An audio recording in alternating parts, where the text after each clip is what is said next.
Well, I've gone back live. I'm going to have to reshare the link. No idea what happened there. I'm just going to message Fletch the little new link.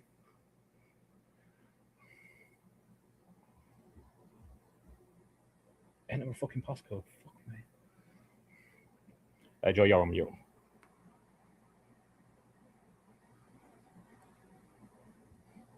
You're still on mute, Joe.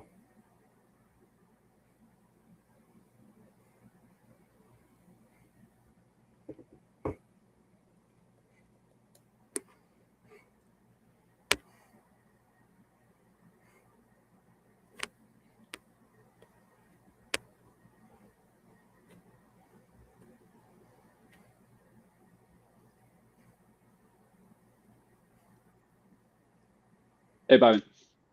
Hey-o. So I was just sorting it out, sending it to the other guys. Oh, cool. Yeah, I was just doing the same.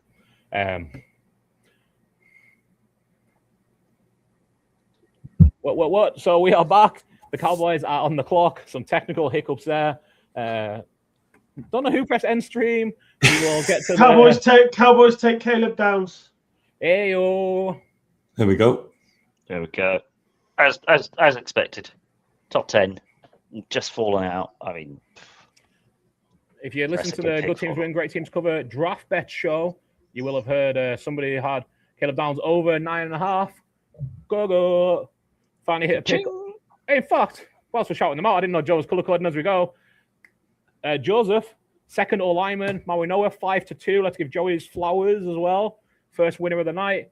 And Paul also got Jordan Tyson, top 10 pick, 13-5. So we've got 3 winners already in the night.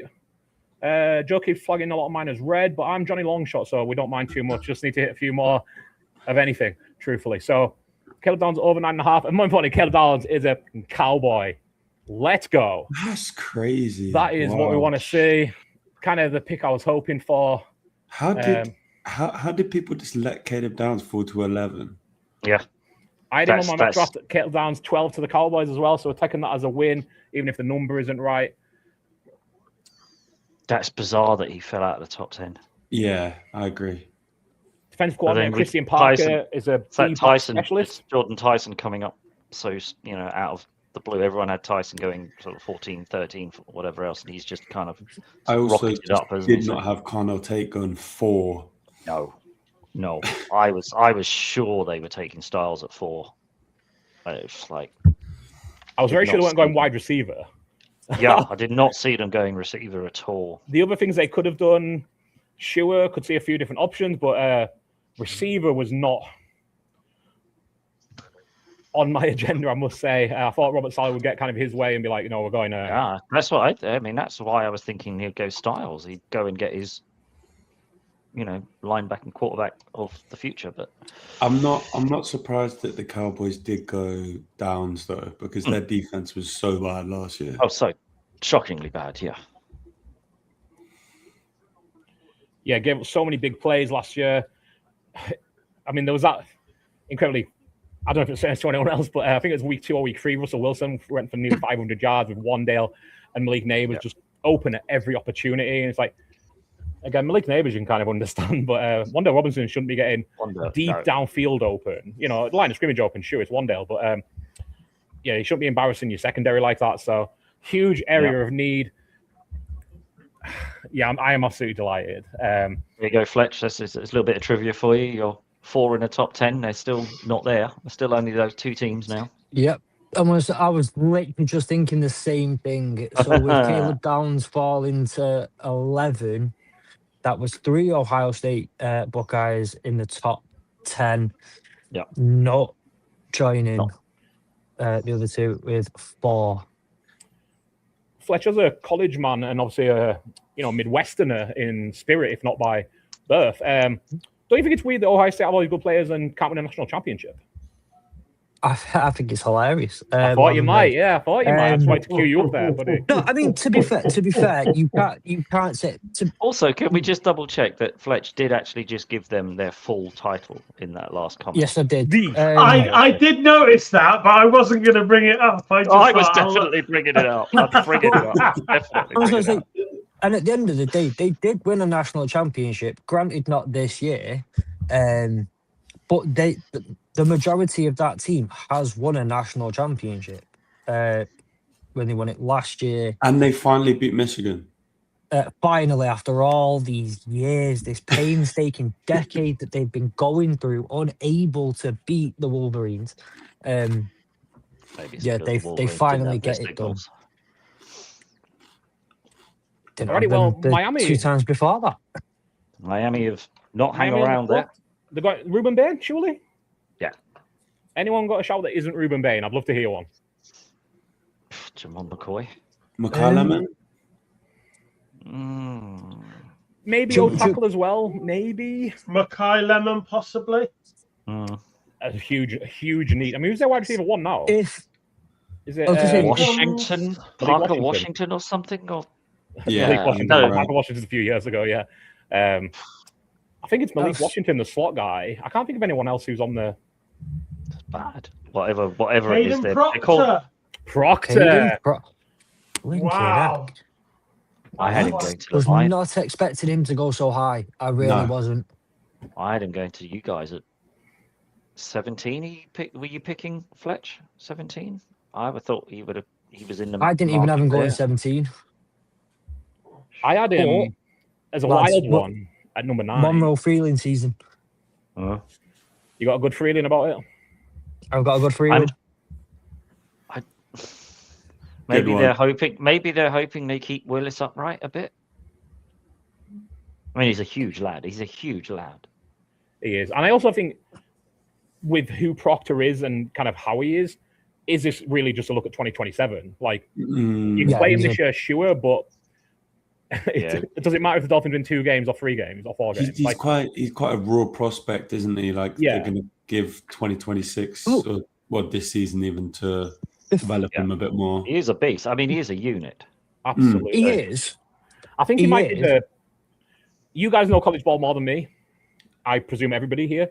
But I presume he's the all-lineman with the tackle with the most upside, but also like the scariest flaw. No, see, I don't know, because whenever I watch his tape, Freeling's got a higher upside. Yeah, absolutely. So I think the difference between Proctor and Freeling is a 1-year starter. He's only started this in 2025. Other than that, he played 1 game in the playoffs last year. Didn't look great, but other than that, he's not played. Hayden Proctor's a 3-year starter in the SEC. And now, granted, like 3-year starter in the SEC as an O-lineman is quite the CV to obtain. But I feel like I've not seen enough from him improvement-wise throughout 3 years as an SEC. He doesn't. Whereas he's used his size to his benefit in the college game, because he's just been able to he's literally bullies those kids, and he's such a huge unit. So I think, as Fletch says, he's played at a level, and he hasn't gone above, and he hasn't shown that massive steps of improvement. Whereas Freeling came in, played a playoff game, and looked awful, and then last year really, really came on leaps and bounds. So at the same time, he's a big guy, and I think he clocked out max about 370. 370. There's no way he's going to play at that. He's got to come down. I'm going to say he's generally considered to be 350, but he maxed out around 370 and you can see how big he is just by the way that he hugs Roger Goodell. Just enveloped him, didn't he? Just literally swallowed him up. He had to have a couple of people encouraging him to slim down a little bit.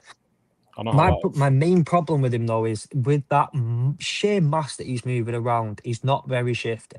So what I found was if he's decided, if he's going right, there ain't no going left. So if any, it's a lot of mass to turn around, isn't it? It's a lot of mass to shift. Yeah, so like any half decent defensive lineman knows that, okay, if he's going right, if I shift left, he's just not catching me.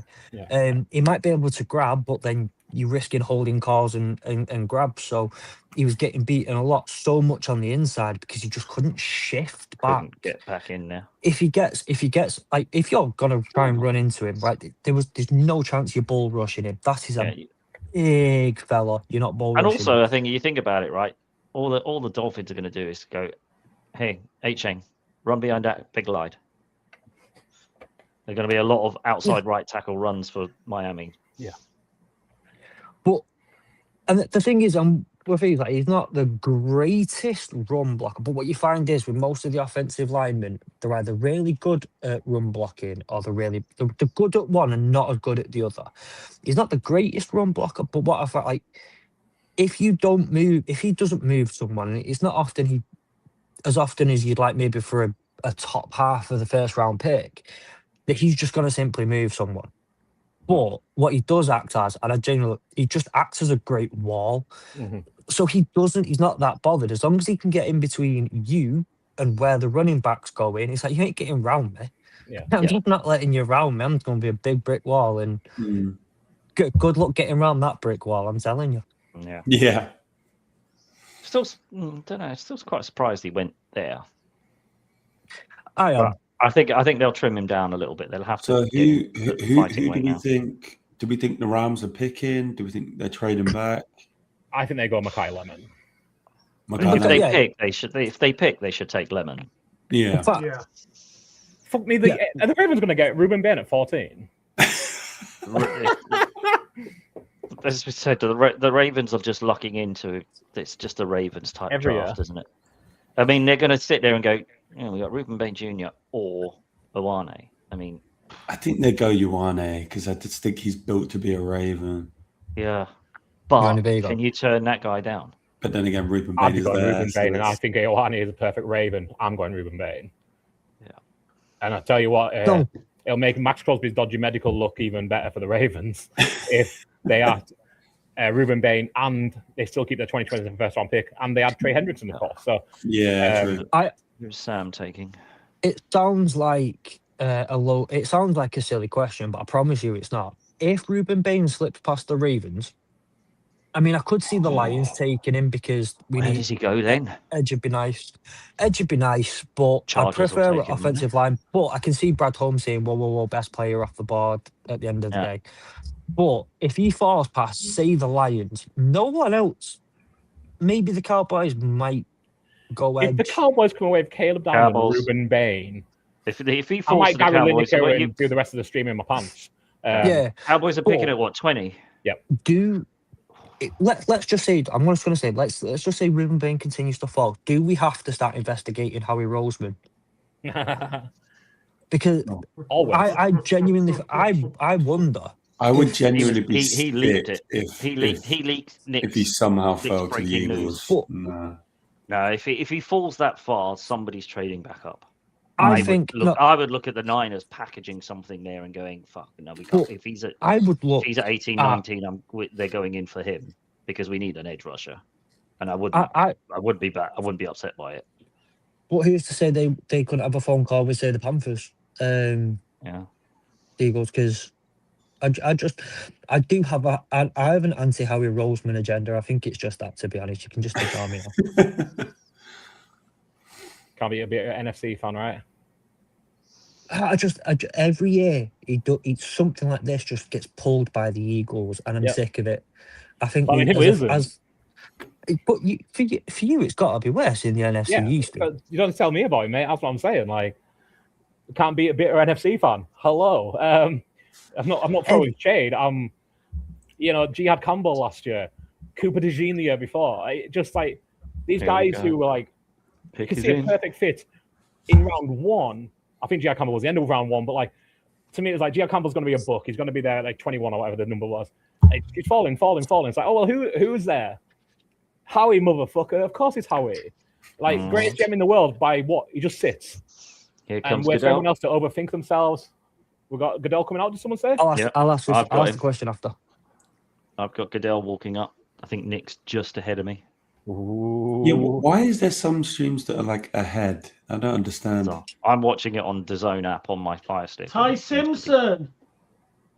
I like the fact that Sam has probably just fallen off his chair. The Rams have just Michael taken Penix, Ty you are Simpson. forgiven. You are not the craziest draft pick of the last few years. Holy. We've been covering this stream. Ty Simpson is the 13th overall pick to the LA Rams. I had Ty Simpson going to the Bucks, and I got. Do they know something about Stafford that we don't? He spent all last off season in a more. Well, it's only a matter of time until Stafford retires. He might just play one more season. He might play a couple more, and get him in now. Yeah. The stories came out today that it was Les Snead who told Ty Simpson's dad that they had a first-round grade on him. That's one of the big reasons Ty Simpson came out. That's mad. 15 starts in college, I believe.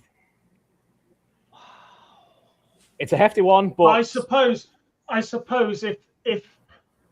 if you want to get Simpson and the Jets take him at 16, you can't wait. So absolutely, and you laughed at me. You laughed at me on our draft when I took Simpson at 16. Thank you very much. Well, that's because you took Simpson at 16, and I laughed at you because I thought that was ridiculous. Thought that was insane. 16. Nick can also laugh at the Rams taking him at 13. To be fair, I know, yeah. It's not mutual. Sam's losing his shit right now. Sam's just like he's just wow. As much as we all know college football, we all know quarterbacks. I don't think I know anything about these guys as much as Sean McVay and Les Snead do. What have they seen here? He's got a big board. Fletch, I know you're dialing on college football. Who's going to tell me why Ty Simpson isn't a bust?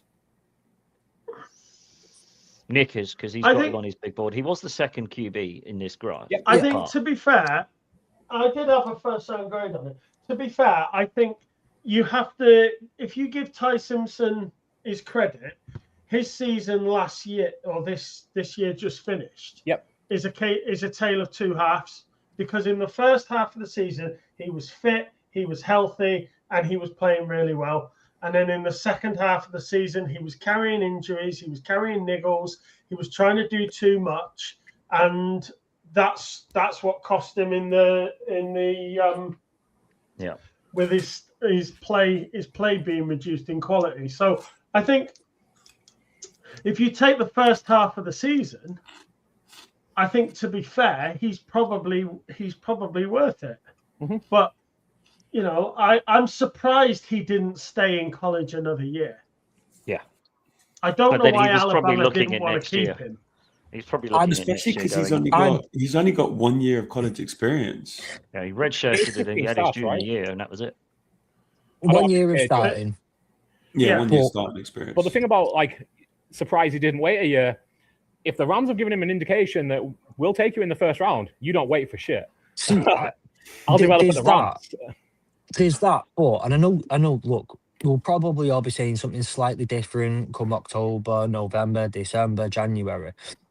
But everything indicates that next year is going to be a much better quarterback class with Trinidad Chambliss, Dante Moore, Arch Manning, and all. Does Lenore Sellers get a shot? This year, Lenore Sellers, yeah. This year, you are quarterback 2. Even if you have a very good year next year, there is still a likelihood that you come off that board, no matter how good you are, quarterback 5.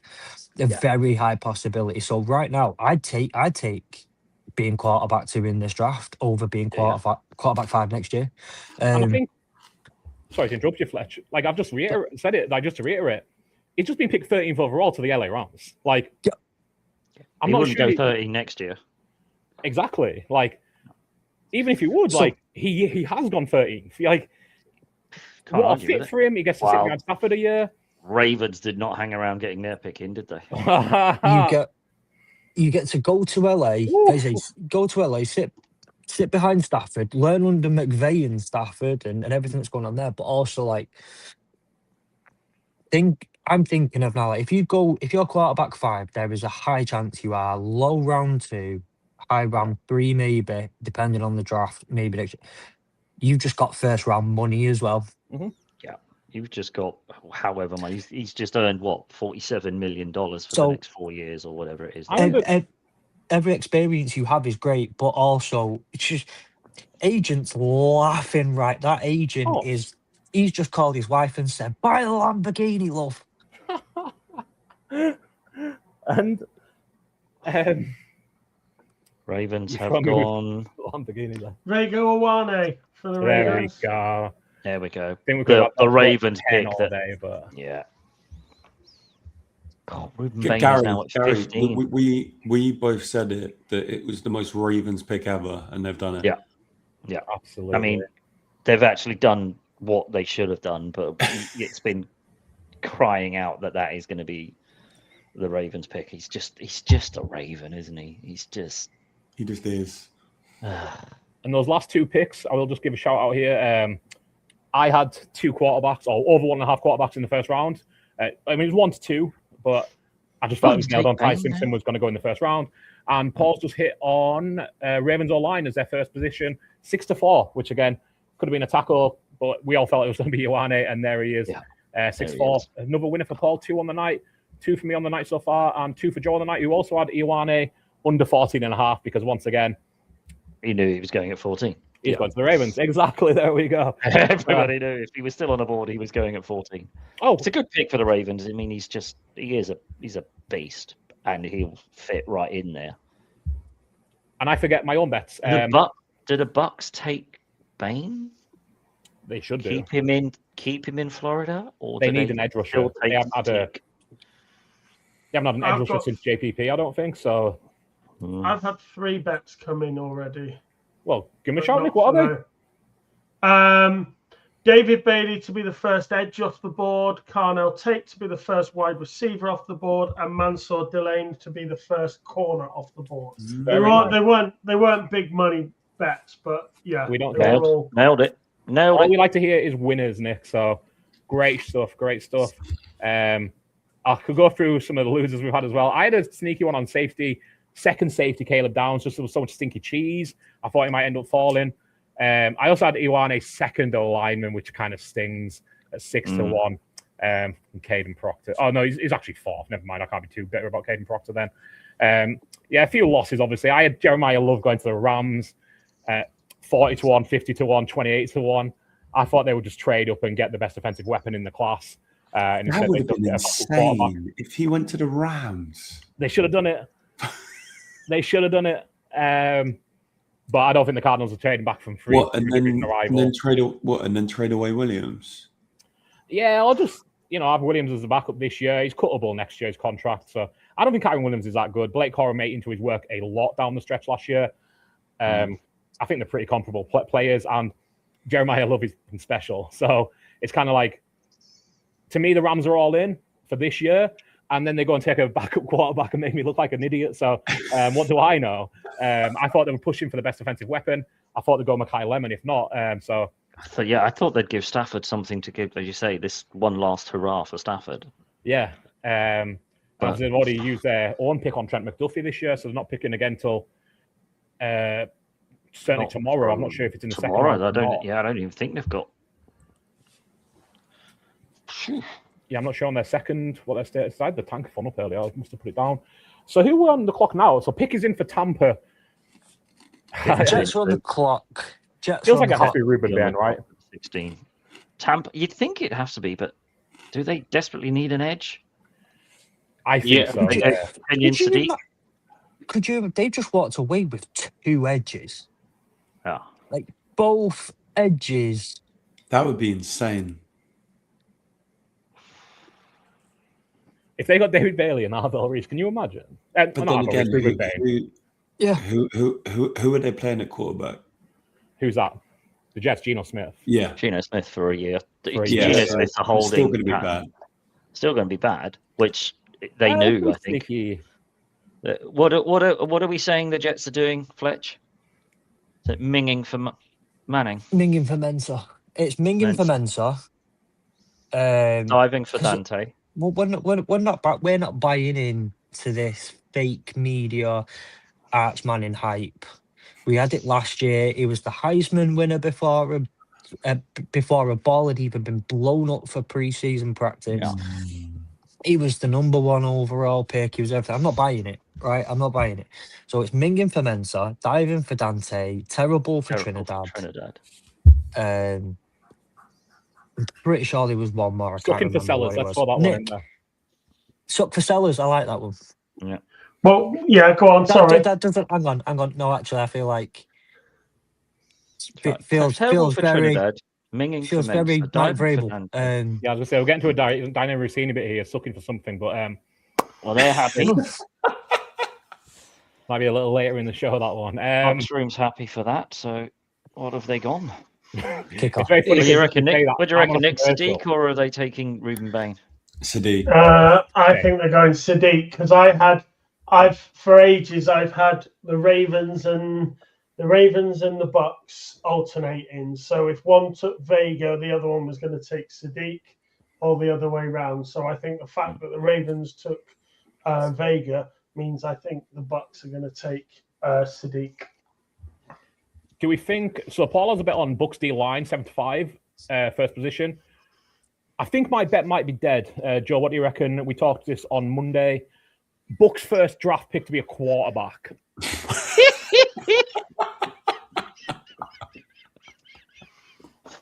It was 50-1. I think it might be 5,000-1 right now. So it's probably got bigger. Yeah, that bet is that's a lot. Come on, Carson. Come on. Yeah, exactly. Here comes Drew Allen. I don't feel that bad about it though, considering Ty Simpson went before they even picked. Because everyone was saying it's going to be the Cardinals trading up to 26, etc., etc. Or that's why I had it. That's why I had it going. That's why I had it. The Bills dropping them out. Tom, do you have the pick for us? Yeah, Tom's Ruben ahead. Hang on, Bain. wait. Bain. Yeah. I think they probably had to just go. He's right there. We've got to take him. We did not expect him to be there. And they need it. There you go. And he stays in Florida. And I think you're right. They did need it. Yeah, all in our mock drafts, we always took edge for Bucks, and it was always like Messidor or like not the best. So the fact that you get Bain to drop down there, it's a no-brainer. It's a no-brainer, isn't it? He doesn't look that happy though. To be, I'm going to go Lemon. Jets. He doesn't look that happy to be dropping to 15. Which is not a good thing, right? Because he's then going to come in feeling a bit like I shouldn't be the 15th pick here. Which, well, if things go badly, I can just see him saying to Todd Bowles, "You expect to see one of us in the wreckage." As Todd Bowles gets fired at the end of the year over Julie. I think a horse came in on Fletcher's stream there somewhere. I don't know who done the impression, but I was saying not again. Like a horse. Not again. He's got tiny arms though. Tiny arms. Here we go again. Did they play against the Patriots? Might be fun watching him go up against Will Campbell. T-Rex versus T-Rex. And also means my quarterback bet did not hit. Womp. Jets pick is in. Lions are on the clock.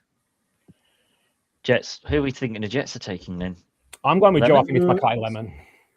I think it's Lemon or possibly Colton Hood.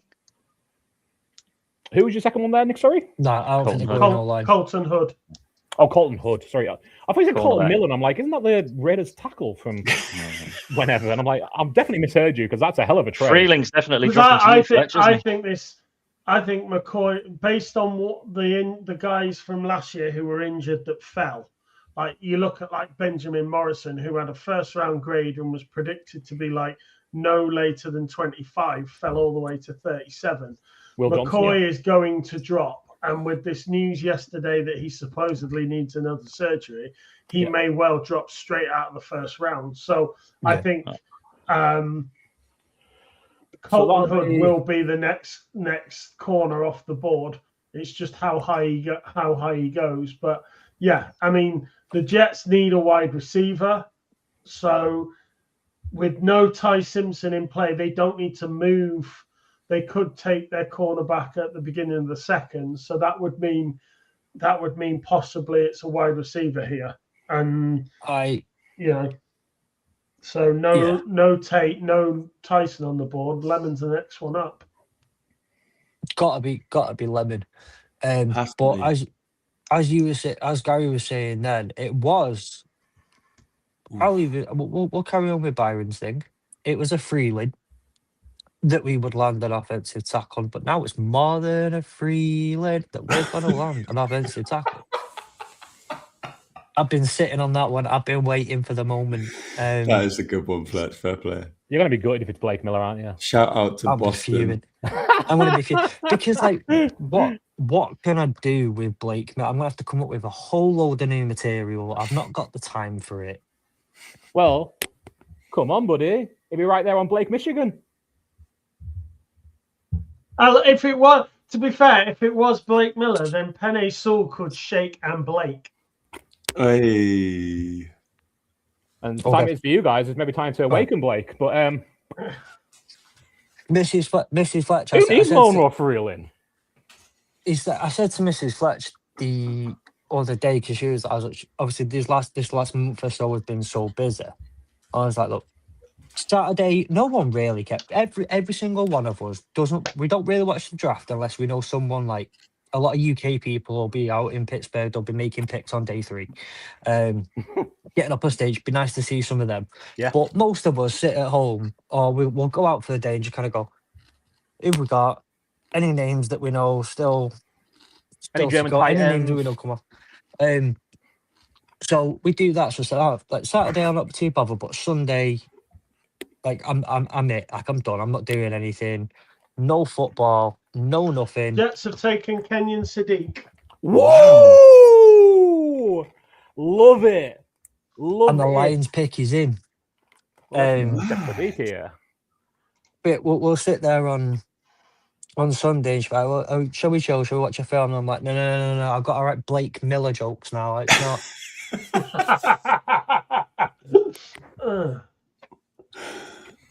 What we have to do first is what do we think of that pick though? Kenyon Sadiq to the Jets. All upside. The athletic testing is off the charts. The on field, you guys again. I'll lean more on the college thing here, but the production not super. But he has come out young. Huge upside is kind of. But what also, I'm, they didn't really throw him. They didn't really throw to him that much at Oregon. Exactly. Like it's tough when like they are the circumstances, but like the raw numbers, ultimately not what you would want in a tight end you're taking this early. But I think there's some upside with the Jets offense. Gino's going to hold it back. Like, and there's not going to be an upper limit, but I think there's competency. Gino's kind of fine. It was terrible last year with that Raiders O-line, but I don't think that's all on Gino. I think the offense was appalling by Chip Kelly. I think the line's pretty good in New York. Garrett Wilson's a great one. A.D. Mitchell's a great deep threat. Breece Hall's an absolutely fine running back. Sadiq and Mason Taylor, again, it's all upside. But I think that's what the Jets have to do. Like, there was no point trying to get singles. Swing for the fences. See what 2027 gives you. They've got a huge amount of capital next year. See what you get is kind of my takeaway. I think my problem with Kenyon Sadiq is he's very, very, like, for the size that he's a tight end size, but he moves like a Jordan Tyson. He is that fast and so athletic, but he just can't block. He can't get the hands up. He doesn't generate power from his legs when he blocks and he leans into it, and it's just not good. But I will say, when it turns up, when you talk about like how often they target him, maybe not targeting him the most, but last year, I don't know if Nick wants to, you want to back me up on this one. Half of Oregon had no passing weapons towards the end of last year, and he carried that team into the play and went into the playoffs and threw the 2 touchdowns in the Big Ten championship. And like when they had nothing, he kind of put them on the back a little bit. So he turned, like, one of the things is you may not target him he may not see a lot of targets, but he'll turn up when it matters. And if you need him, he's good to go. And he doesn't seem to shy away from big moments or needing to put a team on his back. I remember Fletch, I'm pretty sure, did they play Washington last year? And it was like some barnstorm of a game. And he scored in that one. I remember it going really back and forth. It was like 37-all or some shit like that. Yeah, Oregon Washington's always a brilliant game. Pac-12 matchup now in the Big Ten. Like, it's always a great game because it's a rivalry in it. So like both teams, like with anything, any rivalry game, both teams just turn up on the day. It's always a good one. But he turns up when it matters. And he is an absolute burner. Give him half a step. Even if you're lining up in press, give him a couple of yards in press. If he can get that first step off, he's gone. Like, you're not touching him. He's gone past DBs. Know what I mean? And given that he's got the size and the weight behind him, good luck trying to throw him off routes and get physical with him because he's big enough for you to overpower anyone getting physical with him. Yeah. Lions pick is in. Well, we know Fletcher's feeling Freeline. Anybody got anything that isn't Monroe Freeline as a vibe? Too rich for anyone else. Keldrick, Fork, Edge. You're just not going to do it over the elite tackle, right? I don't know. This is the problem. Is you know what I want. Doesn't necessarily mean that's what That's what Brad Holmes is gonna do. I can see we'll end up getting Dylan Thieneman or something. No, he'll be the one who goes to the Eagles, and they'll be reviving the white defense. I think maybe Blake Miller potentially, but Blake Michigan. That's what I've heard people have been calling him. It seems like such an obvious one for Freedy. Quite good. I quite like that one. Yeah. Looking at what's available again, mock draft database. Mackay Lemon, wide receiver, couldn't be less of a need.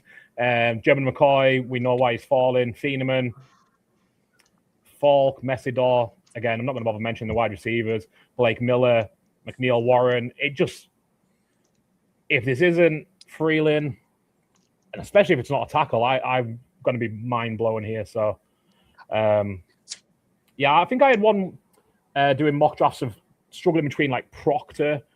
Freeline was already off the board. Proctor or McCoy. But as more and more I've learned of McCoy in this last week, I kind of agree that it's going to be a struggle to see him going in the first round at this point. So, I hate these videos. Now, the last couple of years, I've hated the videos of the Lions from the draft room as they're all shaking hands and all that sort of stuff. I like the videos from the first couple of years where Brad Holmes had just gut punched Dan Campbell and that's how you know they're getting a bit too old now.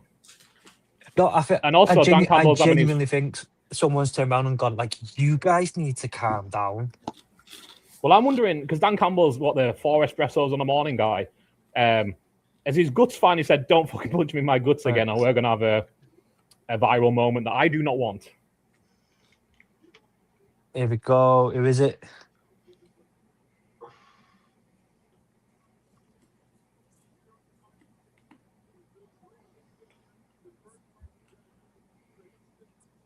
Oh my God, just say it. It's a Make-A-Wish kids thing. No way. At 17? That's a reach. I hope he's got, growthitis. Well, you know what they say about Make-A-Wish kids? What have Make-A-Wish kids and Milk got in common? I'm going to let you finish this one. They've both got an expiry date. Well, it's been great having Nick on the show. Oh, here we go. Blake Michigan. Blake Michigan. Blake Michigan. Here we go. Oh. I called it.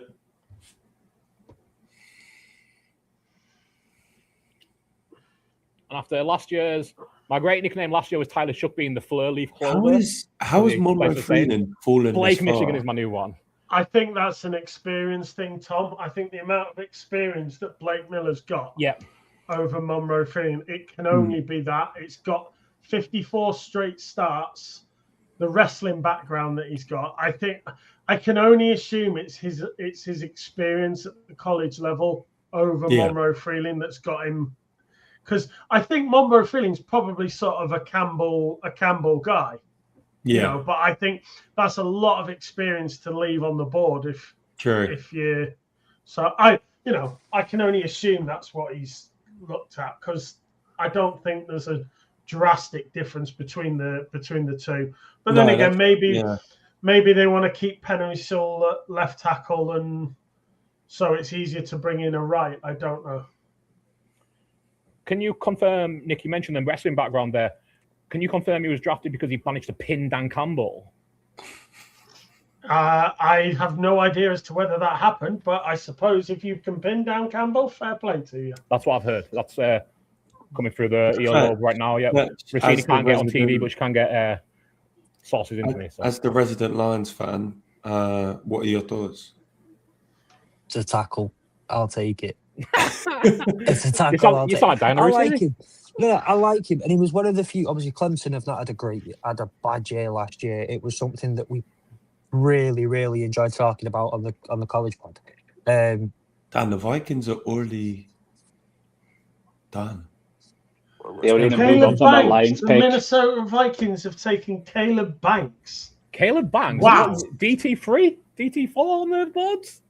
Wow. They didn't go for Dylan Tianeman. What? I don't even think he got mentioned when we talked DTs earlier. We had McDonald, Peter Woods, Kristen Miller, and Caleb Banks, or Lee Hunter, I guess, is 4 or 5. Clearly, the Vikings know something that we don't, but I don't know. Yeah. Well, they don't have a GM. Maybe they don't. Maybe they don't know something we do. Brian Flores just like, fuck it, I'm sneaking in a defensive player here. I don't care. But yeah, the white safety heritage dies with Harrison Smith. We all thought it was going to be Feeneman for that alone. Oh boy! So, Nick, I've been told after your joke, I need to tell you a story later. My sources in Tallahassee have given me a story to tell you later. Apparently, after you make a wish joke, you'll really enjoy it. Oh right, okay, brilliant, great. Providing I'm not being sacked, I'm all right. No. Oh. Well, I thought I was getting an online sacking, and I was like, oh well, you know. No, unfortunately, I've sent the clip off to the legal team. They're not on till tomorrow, so I'll hear back. Oh well, I've got a bit of a stay of execution then. No, to be fair, anyone obviously with the AAW Network and all the podcasts we put out, nothing you can do. You've got so many things. Like, they're too busy doing paperwork for Gary and the Unsportsmanlike Conduct lads. Like, you're fine. They've got a while before they get back to you yet. Okay, then fair enough. Like obviously, Byron and Joe, because obviously you all started together on the Let's Talk Sports Network, didn't you? And yeah, way back, yeah. Yeah, so obviously you, Gary, and Matty and Alec all kind of go back to Let's Talk Sports. So you know what they're like and what they do with the NFL across the pond stuff. Across the UK, sorry. Mm-hmm. And 12 seconds into the first episode back, Deshaun Watson's name comes up. What did we have on Wednesday? Obviously, they had to get some James Pierce Jr. in for Tom. OJ Simpson's name came up yesterday. And there's nothing good that can come of this. I don't think. I never thought I'd say this, but can I hear more about the Make-A-Wish kids from Nick, please?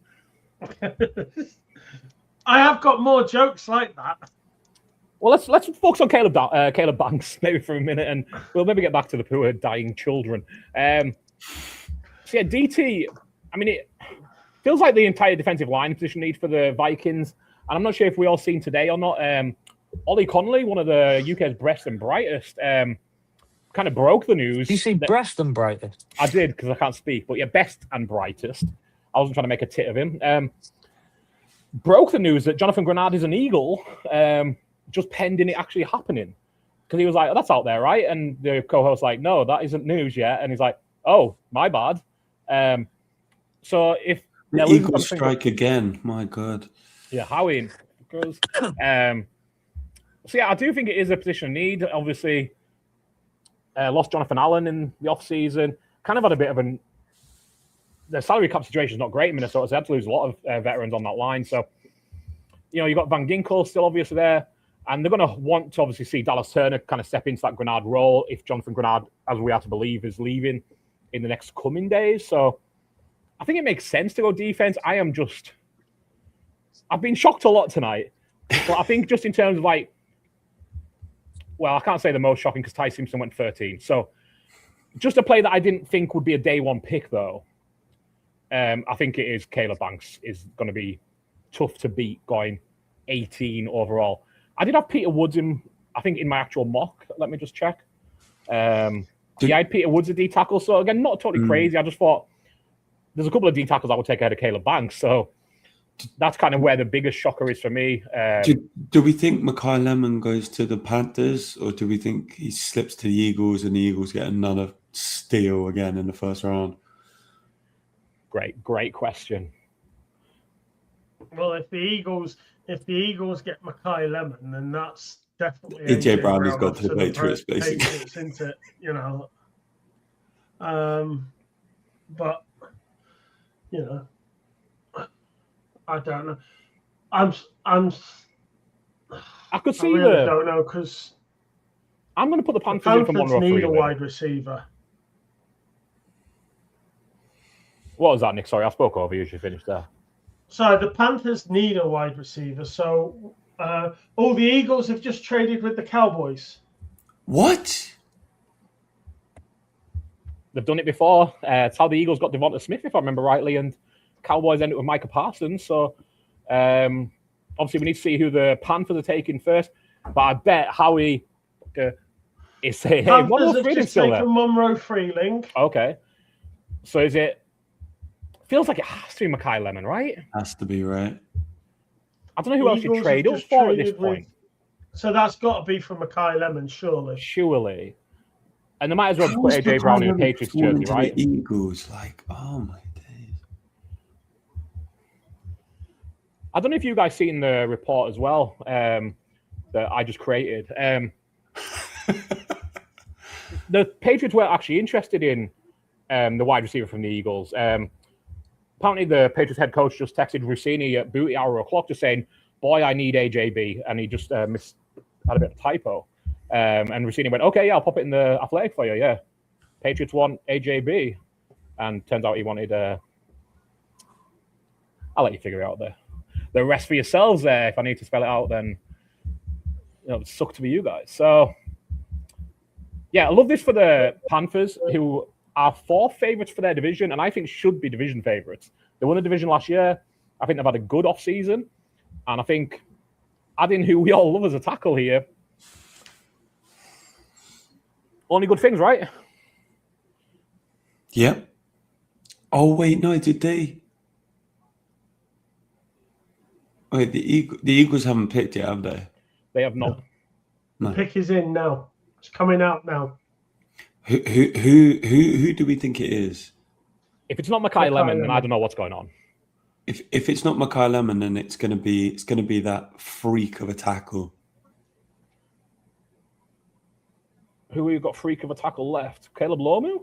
No, Maxi Onacho. Oh, Makai Lemon. Makai Lemon, yeah, it makes so much sense. Howie does it again. Fuck the Eagles.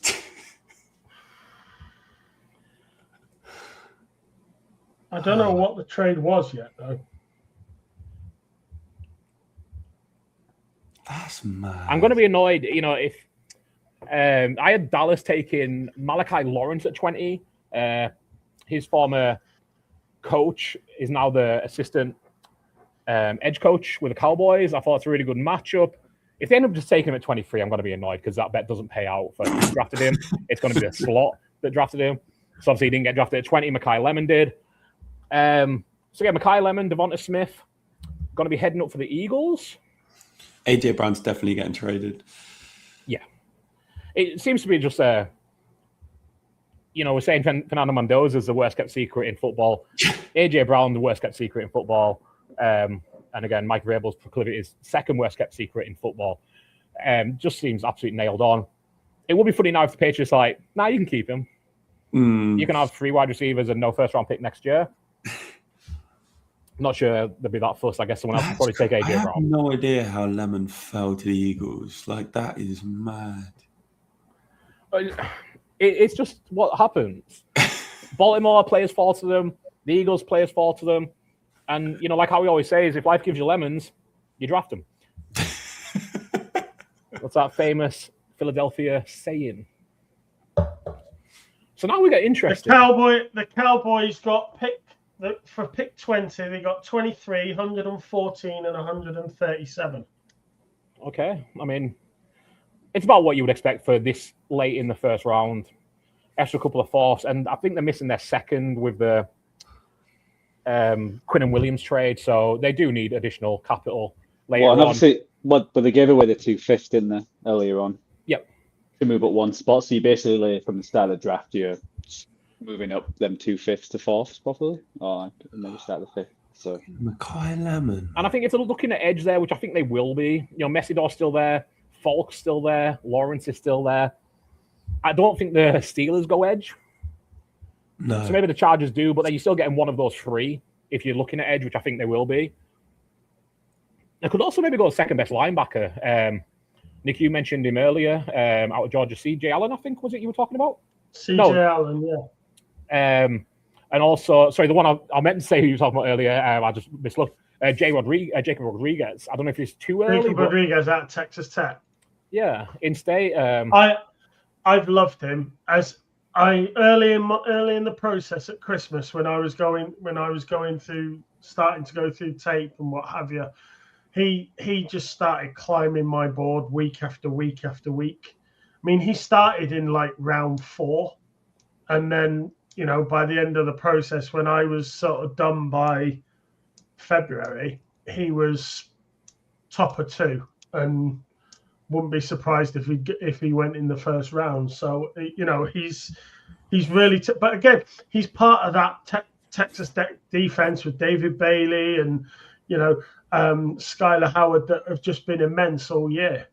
And I'd put that Texas Tech defense as a unit against most NFL teams, because they're an absolute terror. I'll tell you what's funny is you look at the Eagles draft room and it looks like a bunch of like mobsters in the back, and then you look at the Rams draft room and there's like 4 people in there.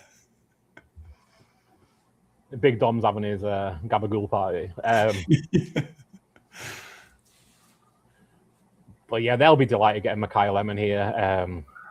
Just watching his highlights here. It's someone, I can't remember exactly, where did I have him in the mock draft? I think I had him in my mock going 16 to the Jets. Yeah, so certainly a bit of a dip down to 20, but in that range. And yeah, if AJ Brown's out of the picture, interesting combination, him and Devonta Smith. I'm not saying the replicas, but similar kind of builds, similar, profiles, I think. So and certainly an interesting combination. I reckon the Steelers are up next, aren't they? Right? So they should pick an offensive tackle. If there's I was thinking Caleb Lomu. Might be not sure, but I think it'll be tackle as well. Yeah. Has Fano gone yet? Yeah, he went. Fano went quite early, didn't he? Yeah, 9 to the Browns. Spencer Fano. Oh yeah, of course. The more you know. Yeah, we've got Dylan Feeneman as well, just kind of hanging out there. But safeties have this thing, I think, of just there is sometimes just a drop because of the position. It does happen. Like I think I had McNiell-Warren falling out the first entirely. I wouldn't be wild if the Steelers going like Omar Cooper. I think he'd be a good fit for what they have there already, and just pray that Aaron Rodgers comes back. Yeah, and I think anywhere from now, that's just had a really funny thought. Just trade 21 for George Pickens. You need a wide receiver. He's the best one available. But yeah, Pick is in, so they're not trading it for George Pickens, unfortunately. No. Who are they taking now? Oh no, they're all waving their towels at the moment. There's a lot of people. Oh, it's a home pick as well. Yes, of course. There's a lot of people in Pittsburgh. Yeah. Last year it was in Green Bay, right? And they reached for Matthew Golden, maybe another wide receiver. Got 2 very old people on the monitor. Anyone know who they were? Local celebrities, I'm guessing, but I've not got a clue. I think one of them's Alan Faneca. Oh, Troy Polamalu. We are definitely looking at a different screen. I think you're way ahead of me because that definitely wasn't Troy Polamalu. It was a white guy in his 70s. So it's fallen hard times. Yeah, seriously. The Head and Shoulders money must have run out a while ago. Some kind of splash for the home pick. Gary is predicting. Yeah, the Packers done that last year and took Matthew Gold, and it was like, don't take a wide receiver just because he's the home draft team. I'm gonna say the Caleb Lomu. Here comes Jerome Bettis.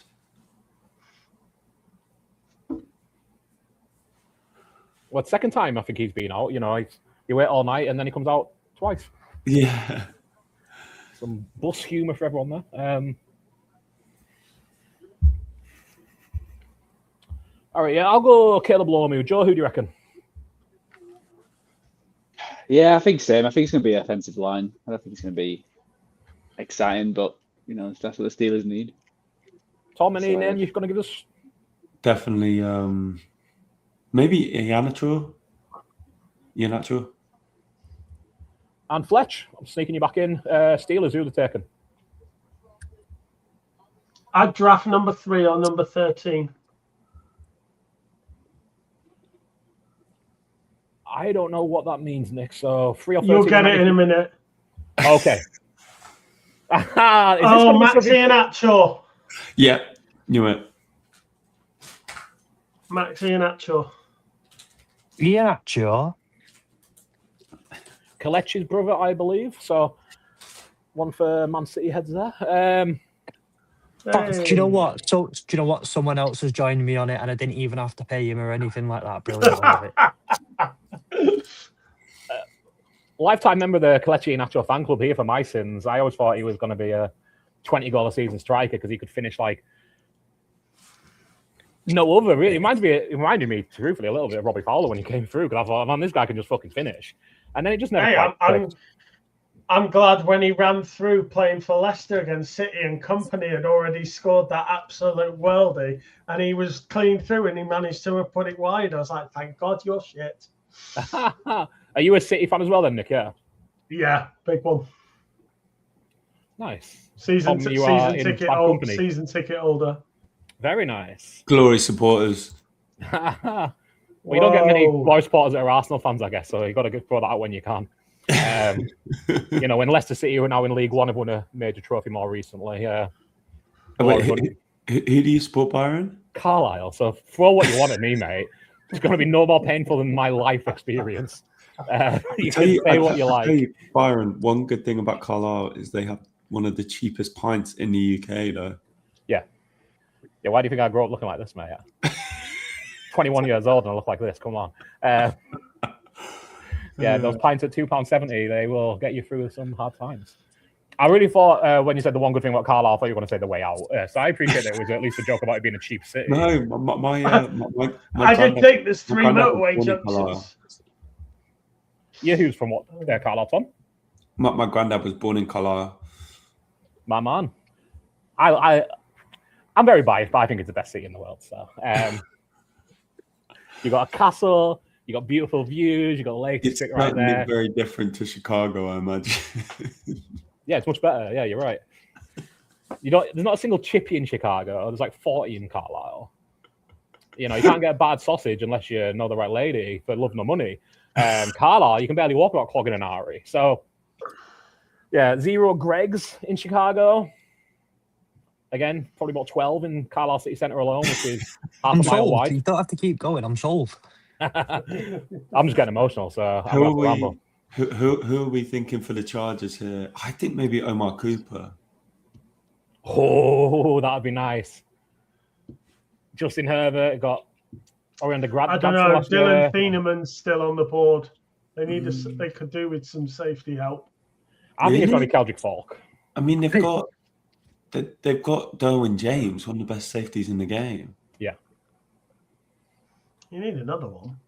Groovy saying Lomu. Lomu, probably. Paul predicted a Charger on our betting show, an O-lineman for the Chargers. If it's an inside O-lineman, I can kind of see it, but I think just you've got 2 great tackles. I know they missed last season, but I just think it's so rich to who you put inside. Play with some of the worst in the NFL. Exactly. So take the best guard. Don't take another tackle. It's kind of my view. But if you can convert one of them to a guard, maybe. But again, I would just rather take a Bisontis or Pregnon and take a proper guard rather than square peg round hole in. I think it'd be Keldrick Falk because I think they really need edge rush. That's one that's been take Akeem Messidor. George, you want to say Messidor? Trying to get a harmony going here. There you go. Messidor. Yeah, I thought it'd be edge. I thought it'd be Falk, but they went behind the Messidor instead. So credit to them. Another Miami kid. Nick, what can you tell us of Akeem Messidor? Slightly older prospect, but again, part of that Miami team that's just made a run that lost to Indiana in the final. Great passion, great energy. He's, 67 pressures in 2025. Absolute powerhouse. And he ran through Notre Dame like there was nobody there. Yeah, it's interesting to watch both the ways that Ruben Bain and Messidor were both similar and different, and they both brought something slightly different. Ruben Bain's, I think, the more fluid mover. Ruben Bain would be really good, and we were saying this on the college pod that like Ruben Bain's going to be great as a tackle in a 4-3 or an edge in a 3-4 type player. But Messidor, I think you can genuinely put him on the edge. But he's one of the things I really enjoyed watching his tape is how set him on the edge, have him start on the outside, and then have him cut inside. And he tends to do really well, and especially in stopping the run as well. Helps obviously by having someone like Ruben Bain Jr. on the other side. For a quarterback, you've either got, no matter which way, you've got Messidor coming at you, turn one way, Ruben Bain Jr. is there, and vice versa. And so another person to try and track down Mahomes and Justin Fields. Yeah. But I think my favourite thing about watching Messidor was when I was going through his tape properly, I was watching some of the drills that they were doing, because I rewatched a lot of his tape for the college pod, and they were doing the drills at the Miami Pro Day, and revealed the one job in football that I think I could actually do. And it's every college, I know every college has one, I don't know about NFL teams, but when they're doing the pro days, there's a guy that stands there with a football on a stick.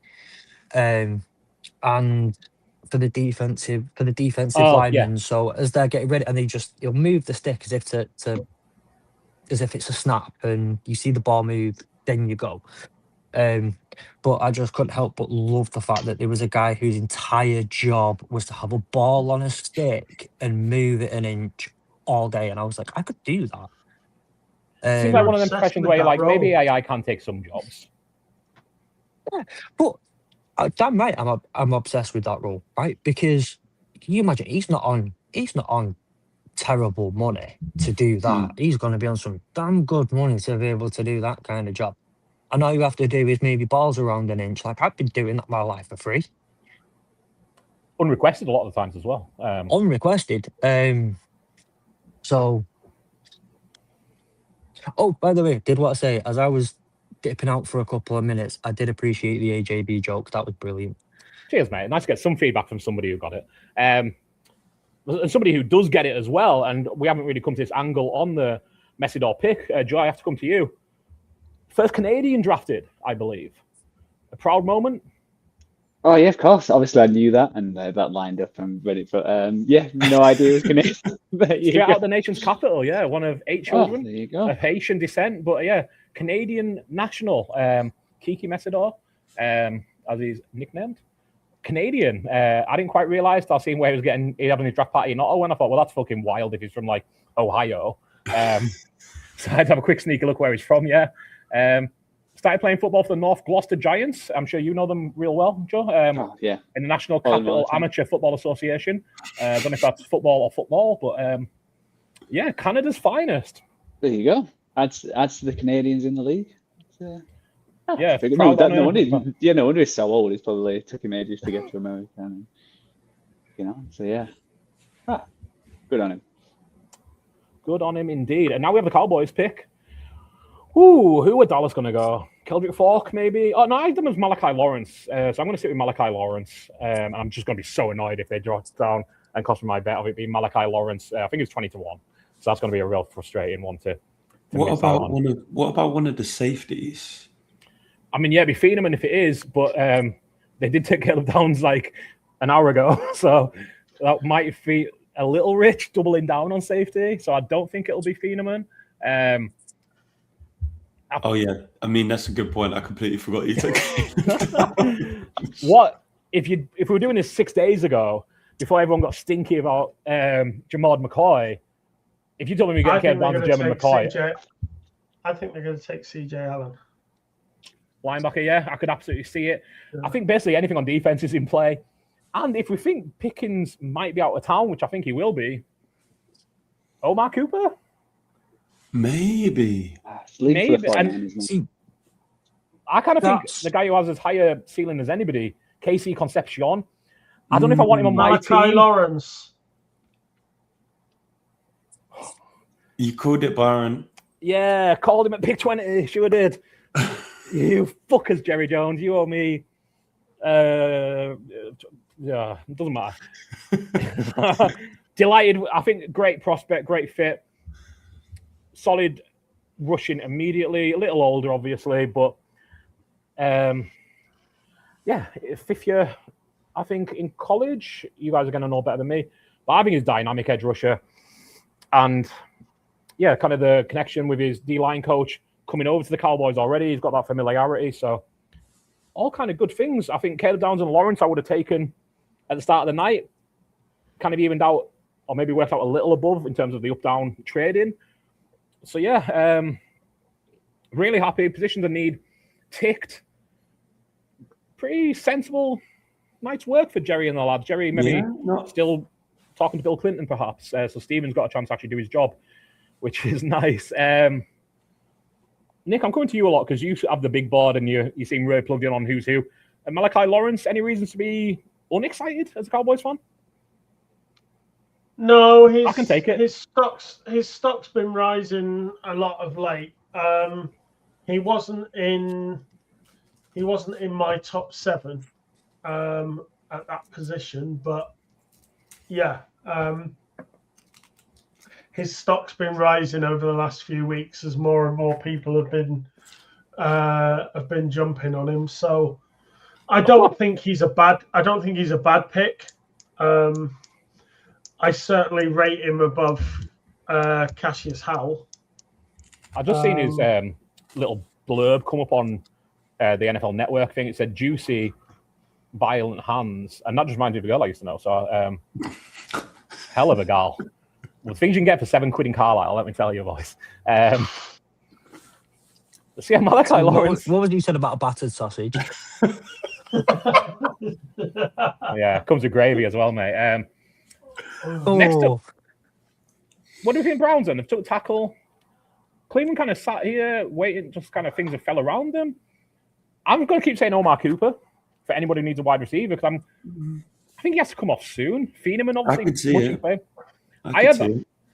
I had McCoy here as my mock draft because the Browns case he misses a year. They miss every fucking year. You know, it's not really the end of the world, is it? So does Todd Monken get himself a playmaker? They desperately need one. Or Harold Fanning is going to have 5,000 targets. Yeah. I had McCoy in my mock draft, but I think I had Omar Cooper off the board at that point. I'm going to go Omar Cooper. I quite like the McCoy pick, to be fair. We'll have to see. Yeah, I mean, if they don't take someone like an Amari Cooper Jr. or Casey Concepcion, anyone who plays fantasy football, get favouring Harold Fanning Jr. now to take him. Yeah. Because if you are in a PPR league, you are quitting. You've got to win.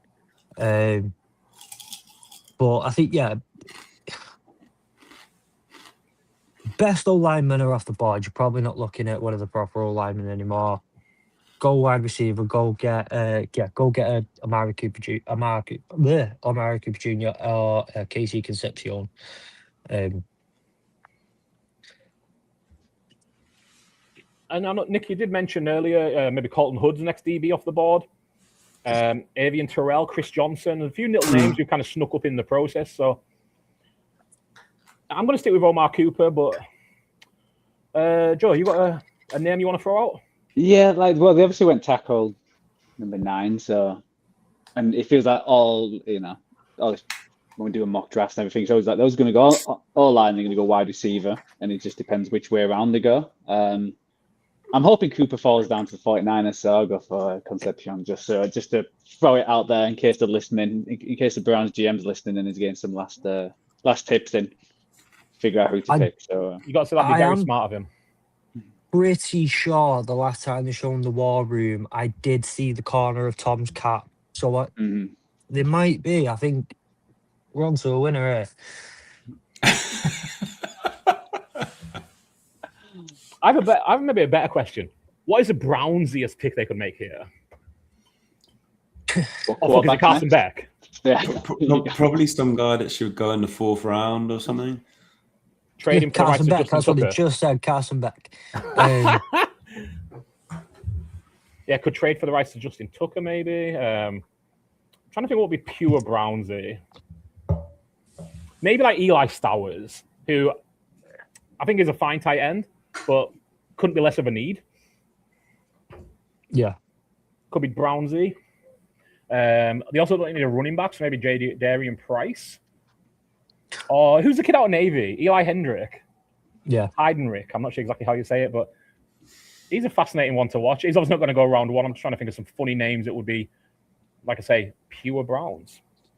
I mean, let's do one for the international audience. Could go with the Seydou Traore, the tight end out of Mississippi State, born and raised in London. Casey Concepcion. Oh, wide receiver 1. Something out listening. Judy. It stinks. They are listening, Joe. You're quite right. Yeah. Very, very interesting one. I fascinated by Concepcion. Can't catch the ball, but can do everything else. So, how has Dylan Thieneman fallen to the Bears? Jesus. Well, the Bears need a bit of everything as well. I can't wait for the Browns to do like the post. So not only have we had the immaculate reception for the Steelers, now we've got Casey Concepcion for the Browns. Yeah, there's got to be something that's going to come. There's got to be an immaculate Concepcion somewhere. Something. Well, one wasn't a catch and one can't catch, so it kind of fits well together.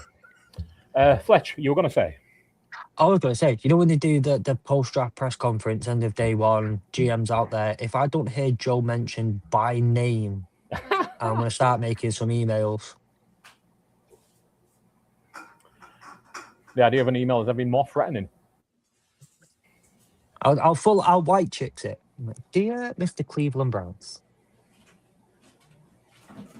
I don't know if I'm proud or ashamed to say I've never seen white chicks, but I presume your impression was spot on. So Joe seemed to like it, and I'll take that. I'll take that as. Joe's got better taste in everything than I have. He's a 49ers fan for one, and he's actually seen some films that were made in the 21st century. So, yeah, 2 for 2 on that one. one of my the Browns literally they put Shador Sanders as pieces of the puzzle. Like that just makes me laugh, to be honest. Pieces that are in place or to be solved. I mean, he's a Pro Bowl quarterback, technically. He's a literal Pro Bowl quarterback. So. Someone that had 7 touchdowns to 10 picks, a Pro Bowl quarterback. Because a lot of injured quarterbacks last year who refused to turn up. I mean, the Browns had 2 Pro Bowl quarterbacks last year. Joe Flacco went as well, who got traded mid-season, but he's still a Pro Bowl quarterback. His first Pro Bowl appearance. Sorry. Do you know who was the Pro Bowl quarterback? Tyler Huntley, somehow. Yeah. Exactly. All great. There were a couple of quarterbacks as well at the end of the season who just kind of threw a tantrum and said, no, we call that doing a Notre Dame. So I had to get one in there, Nick. I'm sorry. Oh, yeah, I see the I'm not sorry. That was a yeah. lie. I'm not sorry. Unbelievable. Unbelievable. No, I don't want to play anymore. You won't let me go. I'm not going to play anymore. Well, screw you guys. I'm going here. I love it. So we move to Chicago, my hometown. Oh, in fact, not hometown, my current home. Let's switch over. Chicago, here we go. A hat straight from Welcome 94. So, $10. The things you can get on the internet nowadays. Let's go Chicago for a little bit. Chicago my bet is for them to go O-line at 17-4. I was kind of hoping there'd be a few more tackles still on the board when I made that bet, though, truthfully. But they need a left tackle. And they had Drew Dahlman say, actually, you know what? I don't like Peter that much, so I'm out after a year, which I think improved the need. And they also need, I think, one of everything on defense. So there's kind of everything in play. Keldrick Falk on edge. Pick your DT that isn't Caleb Banks. Cornerback, safety. That's the thing. I had right? Caleb Banks going here, but obviously he went earlier. Yeah, a while ago it feels like now. Yeah, 18 to the Vikings. Very confusingly. One name that's not been mentioned yet by ourselves in terms of the safeties is someone who they should go for safety. Could genuinely switch. Dylan Thieneman and Emmanuel McNiell-Warren. Flip either of them as who's the number one safety left on the board. They don't have a lot of safeties either, do they, the Bears? Oh, there's been a trade. Oh. The Texans have traded up with Buffalo. Oh, in at 26, obviously. That's got to be an O-lineman. That's got to be Caleb Lomi, right? Or maybe not Caleb Lomi, but it's got to be O-line. I think so, because if you think that's probably where the 49ers are going to go. So if they want Caleb Lomi, they're going to have to jump the 49ers there. Yep, very smart, yeah. And the Bills are not that. Obviously, the Bills don't really need the offensive line. That's not where their priorities lie. So and they need to acquire more capital. They lost the second rounder for DJ Moore, obviously. And again, the Bills for really obvious, but like if you take Josh Allen out of that lineup and like you look at the rest of the team and you think, you know what? It's very, very, very top heavy. They need more players, and I think giving up a second for DJ Moore was kind of crazy, and then paying him. Yeah. So they need more capital. I think the Bears literally fleeced them for DJ Moore. That's unbelievable. I thought they might get a 4th round pick, and like coming through, like they've got a second. It's like, and they were like, "Oh yeah, we've also guaranteed his money for 2 years." Like, have you? Why? Like, DJ Moore didn't have any leverage. I don't know what you guys are playing at. But okay, you guys do you, because I think DJ Moore, I think his play really fell off last year. And he seemed to have a bit of an attitude a lot of the times as well, giving up halfway through route. I mean, fairly famously, the play that ended the Vet season was Caleb Williams throwing the interception, but DJ Moore really looked checked out with 7 yards to go on the route. And you're like, it's a fucking playoffs, mate. You can't do that in week 7. You certainly can't do it in the playoffs. Then again, they wouldn't have been there without him. There was one where I think I'll find the clip somewhere because I'm pretty sure I've got it stashed away in somewhere, is the one of a play as it kind of develops and keeps developing. You see as the camera pans off, DJ Moore just walked off. Yeah, he was basically on the bench by the time the pass was thrown. Yeah, I remember it. Yeah, it was earlier in the season, obviously. Yes, I don't think they're going to miss him. And I think getting a 2nd round pick is great for Chicago because they've got, like we said, a ton of needs on defense. Whoever they had here, they're still going to have a ton of needs on defense. Who is best edges available? We've got and the thing is, Byron, as well, him Dylan Thieneman for Luther Burden to get like way more playing time. Yeah.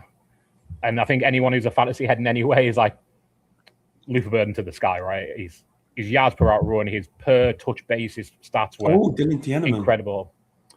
Thieneman it is. I think they'll be very, very happy he's fell to 25. I don't think many of us really seen it coming. When did I feed him and going? I had him 19 to the Panthers. He's certainly over/under was a lot higher than, a lot lower than 25. So Chicago will be delighted with that one. And more to do on the defense. But if you told them today you don't need to move and you're going to get Dylan Thieneman in there, I think they would have said, "Yeah, that's not bothered to head in the draft. We'll just take Thieneman at 25, please." Mock draft database had him as the 18th best player overall. And we're now on to Houston, we said, right? So we think that's going to be the tackle. Yeah. One of the ones on Dylan Thieneman as well. Like, he is unbelievably fast, run like a 4.3, 5.40. Yeah. And he's unlike, so like when you go with the previous safety who came off the board in Caleb Downs. Yep. It's one of the big differences I see between them, and one of the things I think that really raises Thieneman's stock. Caleb Downs primarily played in a 2-safety system. You did not see him play, whereas Thieneman was constantly in and out of playing a single high as a safety and playing. He split his reps between free safety, strong safety, in the box, at nickel, and he generally played around the defense. He could genuinely be, if you just want to stick him in as a single high, run whatever package, but he can go he can go side to side, he can go sideline to sideline, no problem. Fast. What was that, Tom? You're muted. And I think famously as well, gritty, first one in the locker room.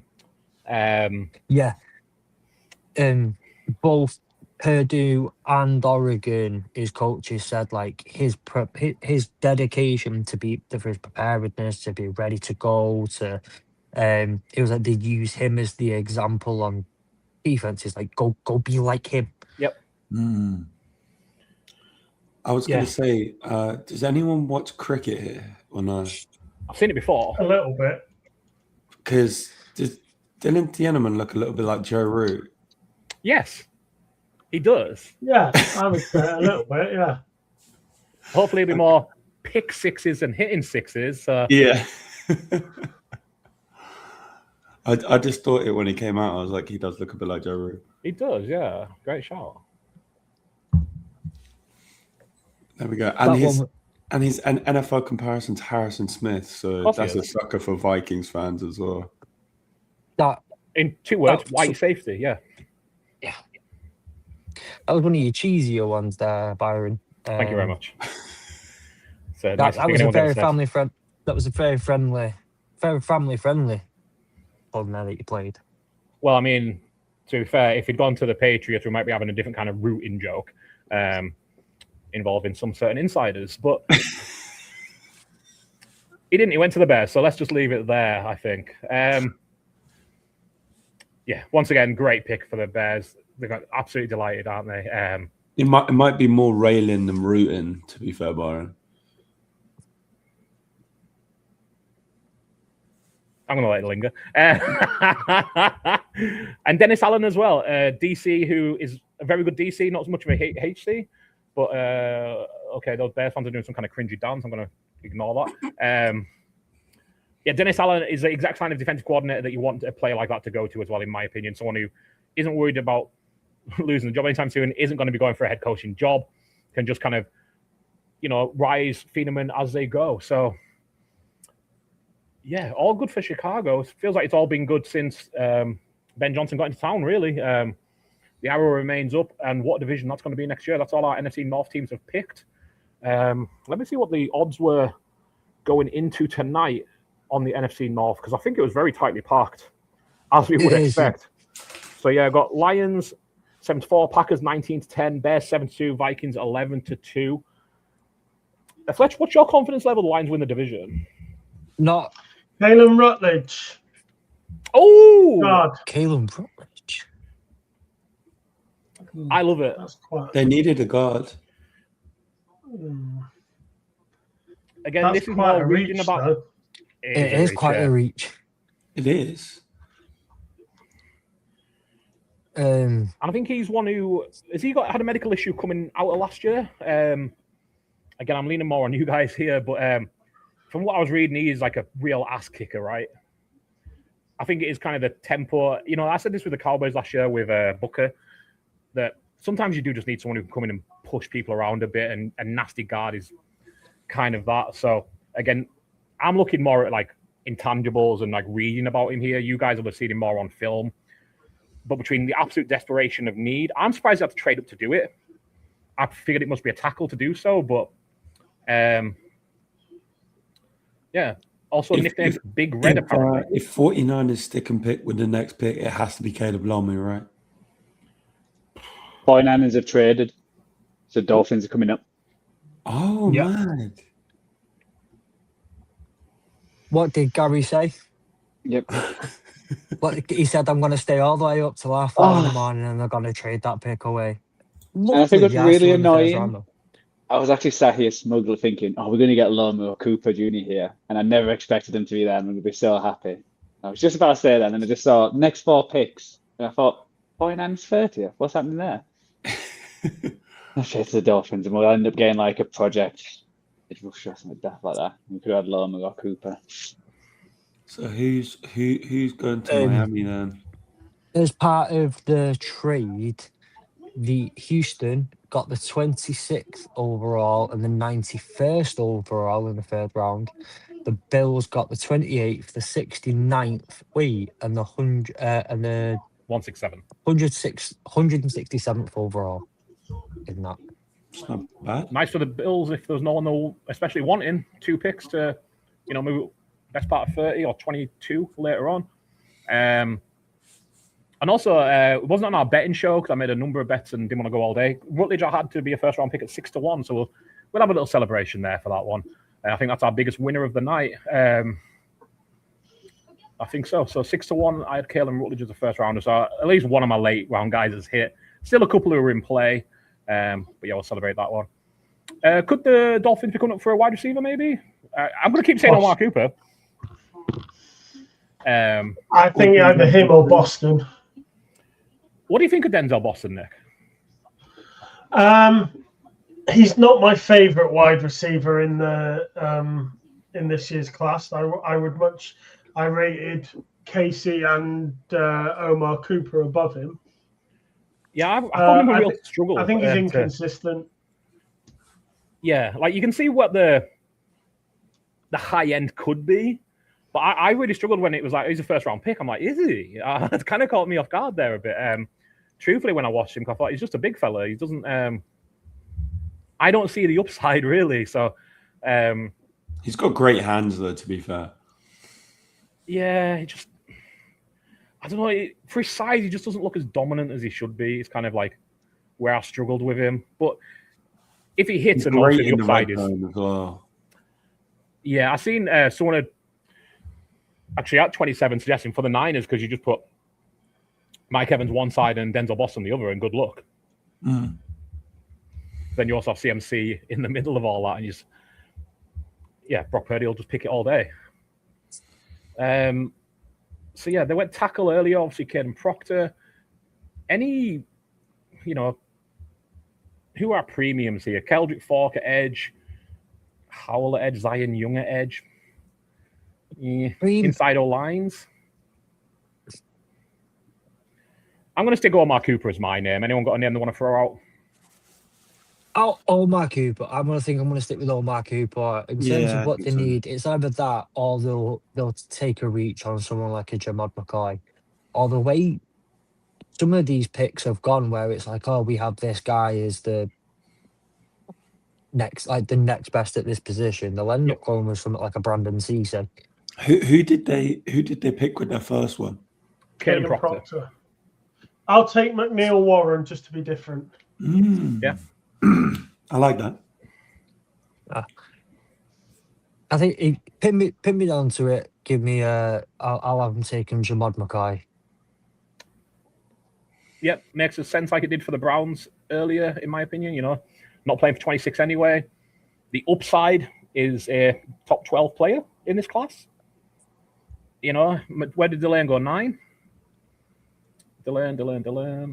Sorry, Delane went 6. Yeah, fucking I was a Chief, so I had 9 in my head. But yeah, can certainly Chris see Johnson. It.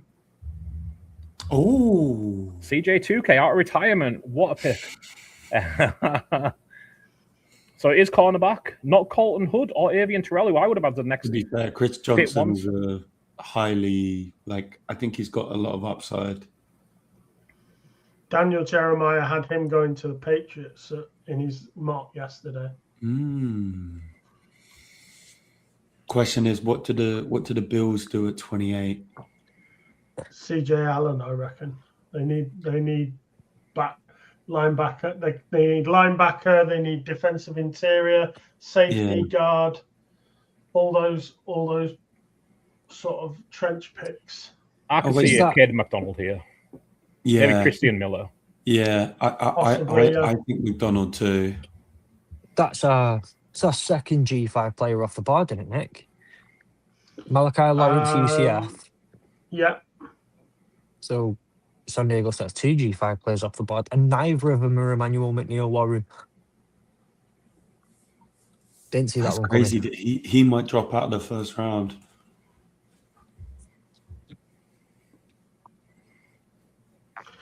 I don't. Patriots. Bills could. Oh, trade has been made. Patriots are up. They traded with the Bills. That we love to see. So Bills is moving back and back and back. Who do you think the Patriots are taking here, Nick?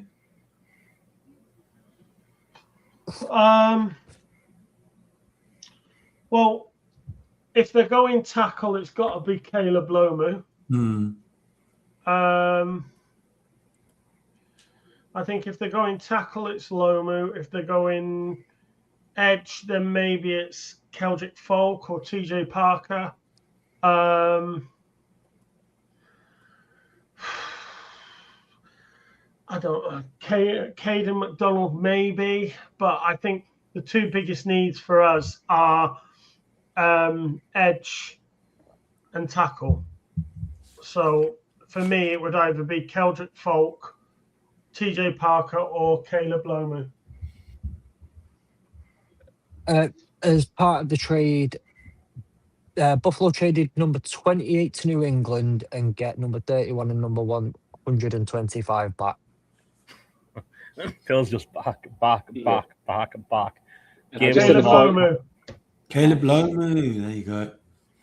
And the 49ers trade, they get the 30th and pick number 90. So they get a third round pick for moving back 3 spots, and they didn't have a third round. They sent that to Dallas. Yeah, give it 138 as well. So again, if you've no one in mind at 27 that's strong, moving up 40 spots, total sense, right? Who's next? Oh, it's the Chiefs, isn't it? They're going to take Cooper. Yeah, so I think either Cooper, Boston, or one of the edge rushers that's left. Maybe Keldrick Folk, maybe TJ Parker. Yeah, TJ Parker, yeah.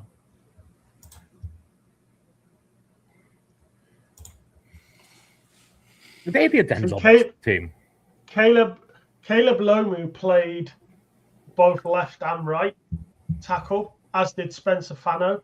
But I think Utah settled on the fact that Fano was a better right tackle and Caleb Lomu was a better left tackle. So they just stopped switching them about. Ooh. Pick his in. So I've got no issue with Lomu moving over to right tackle in a year's time to replace Moses.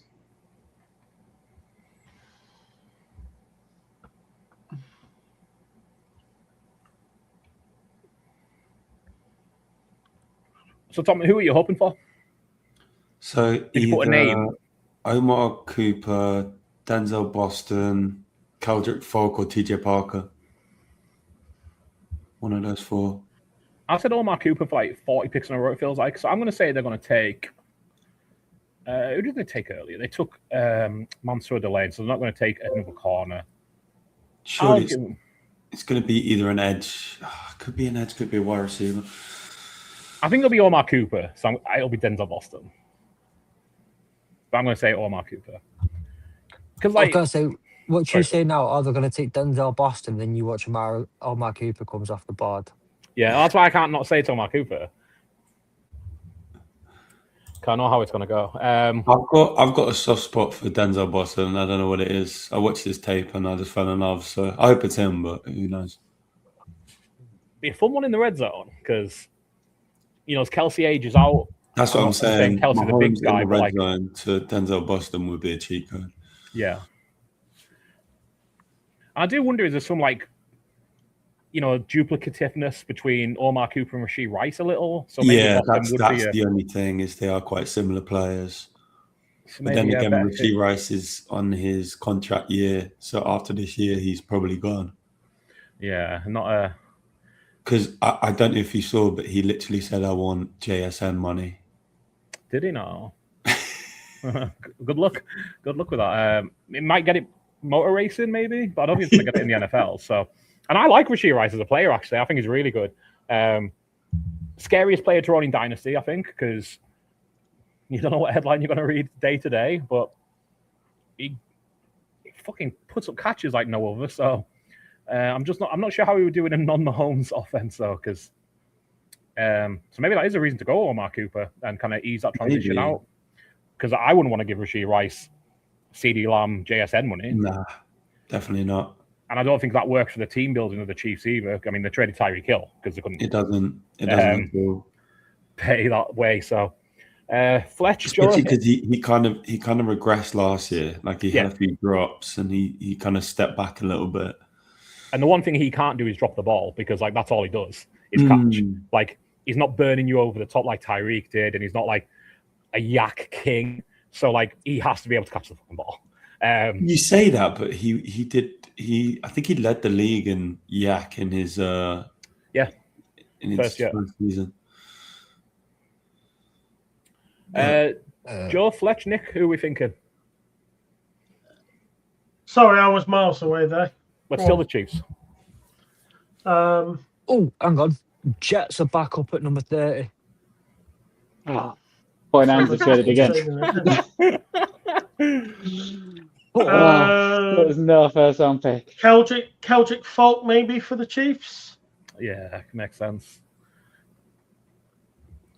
One of my early long shot bets in this process was Keldrick Falk to be a top 10 pick. Like I say, I like long shots.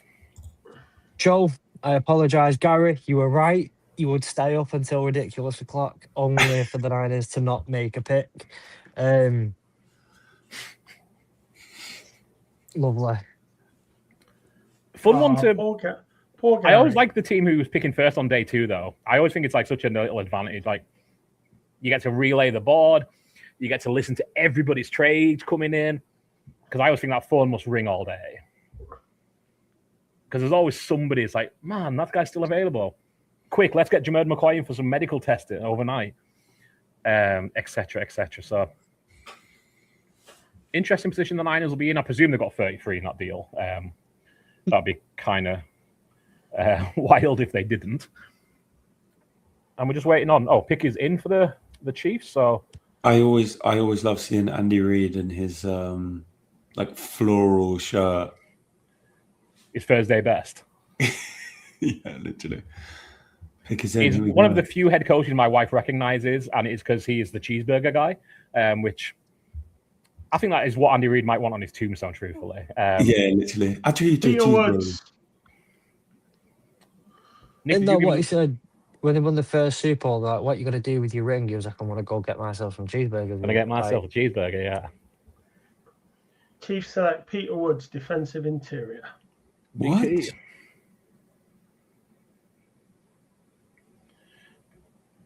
Going up there, him and Chris Jones in the middle-ish then. So, Kalafdis. That doesn't make any sense. You need an edge rusher. Like, why are you going from interior? Maybe you're too close to it, Tom. You know, sometimes you can't see the woods for the trees. Oh, he said his best till last. I haven't got that far. We've still got some time to go, Joe. That doesn't make any sense to me, to be fair. But I mean, it's like the saying Woods, but like his name's Peter Woods. I think the pick didn't make sense, not the name. Yeah. Yeah, I knew where we were going. I'm just being a troll. I apologise. You don't. No, I apologise for absolutely fucking nothing. True. I mean, I get what Gary's saying, that the edges, you know, you can get an edge here or you can get an edge at 80 and they'll be like similar quality. Yeah. Yeah. Excuse me. So who would they be after? Who is it you cannot wait until first I can pick tomorrow? Can I give you 3 words, Fletch? Omar Cooper Jr. They've got the tight end. They've got the edge rusher. It's Omar Cooper Jr. Did I even go into the Jets on my mock draft? Can I get some kind of partial win for him going 40 picks later? No, I haven't gone to the Ravens at 17. God damn it. Bills are on the clock. What's the bet that they somehow end up trading back out? No, they've traded. The Jets are in. No, I don't. The Jets pick is in. Bills are on the clock. The Jets are definitely taking Omar Cooper. Yeah. No, I reckon that they're going all in. They're going Garrett Nussmeier here. Annoyingly, that was Need probably that competition. fifth-year option. Yeah, what else do the Jets need? Wide receiver, edge. I mean, a cornerback who can catch the ball might be handy, considering how they were last year. Colton Hood. Can I do a defensive tackle? Just because they got rid of Williams. Yeah. With McDonald. Linebacker as well, maybe. A lot of needs on that defense, really. I think it's just got to be Omar Cooper, though. They're such a need at wide receiver, too. Yeah. I like it. I don't know how much you guys have ever seen our show over the year. I love AD Mitchell. He gets open all the time. He just can't catch or run with the ball in his hands. Like, if you can sort those things out, but, you know, he should have sorted it out by now, really, let's be fair. But I think it's just like a vertical burner. He's absolutely Omar fine. Cooper Jr. Knew it. What did I tell you? Nailed it. Knew it. First time I've said his name all night. Yeah. Hell yeah. I love this from the Jets. Sadiq, Omar Cooper, and, you know, who they think is the best edge in the class. They've kind of cooked, to be honest. Yeah, I think that's great stuff for the Jets. And they only gave up a fifth round pick. And we got 3 spots. Yeah, 179. Fantastic stuff for New York. And as I said earlier, I think the Jets are sneaky not that bad. Aaron Glenn needs to obviously have a better year, but I think the line's, you know, I said all this earlier, the line's good, Wilson's good. Young skill players. I think. And the defense can't be as bad as last year. True. It can't be. Like just regression. It can't be. It has to be at least a little bit. Maybe they'll finally get an interception this year. Again, even by accident, they'll get one, surely. That can't happen 2 years in a row. I think you've got, as the NFL, if it happens, if you do get like 10 games into the season and they've not got an interception, I'd be making calls and just saying, listen, we've got a whole graphics team for all the horrible defensive records that the Jets are about to break. So you can't fire him yet. We can't waste these graphics because you watch they'll go get an interception and they don't break. But like we were saying this, I think, when both Glenn and Johnson left the Lions and got hired, I stood by and stood on my business when I said I think Glenn will be the better head coach overall. So far, not really looked great. But I think out of the two, and I do stand on the idea that the players will play for him. Yeah, they may end up not looking good. It may not end up looking good, but those players will. Ooh. Tennessee are on the clock. You did say Bills would trade again. The Bills. Did I say Bills will go out? Have the Bills made more trade backs or Super Bowls lost in a row? I'm trying to remember what the math is here. It's got to be close, right, at this point. To be fair, their main need is defensive tackle, and they can just get that in the second round anyway. Absolutely. And I mean, how far have they moved back? Like 5 picks? Yeah. Like, you're not going to... I don't think there's going to be a run on DTs that's going to rule you out of getting the 4th one rather than the first one at this point. So, I love it from the Bills. I think that's a great way to go. If what you need is, or what you want is going to be available later, take it later. What's the Bills going to do? Titans. Sorry. So Titans went Carnell Tate. Do they go to edge here, Keldrick Falk? That's where I'm going to put my money. Yeah, why not? Shout out to all the Bills Mafia who've also... Because then, you've also got not just Gary, but the guys over at the 49ers Faithful Zoom call that they're doing, who've all stayed up until this time. Shout out to anyone in the UK Bills Mafia who has stayed up until this time now and just continuously been let down and let down and let down again. I mean, the Bills haven't stayed up this late and been let down for... It's kind of like Joe. Joe stayed up for the 49ers pick and they're just not picking. So the Bills have given... At least it's on 9 p.m.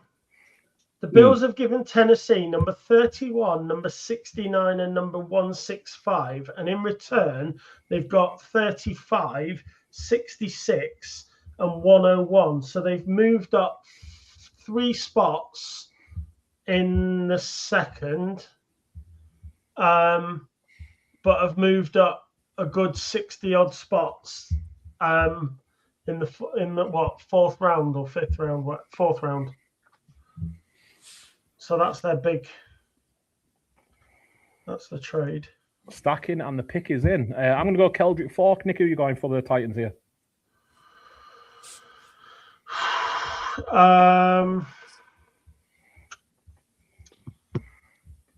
Yeah, Keldrick Falk maybe, or CJ Allen, because I'm surprised CJ Allen's still there, to be honest.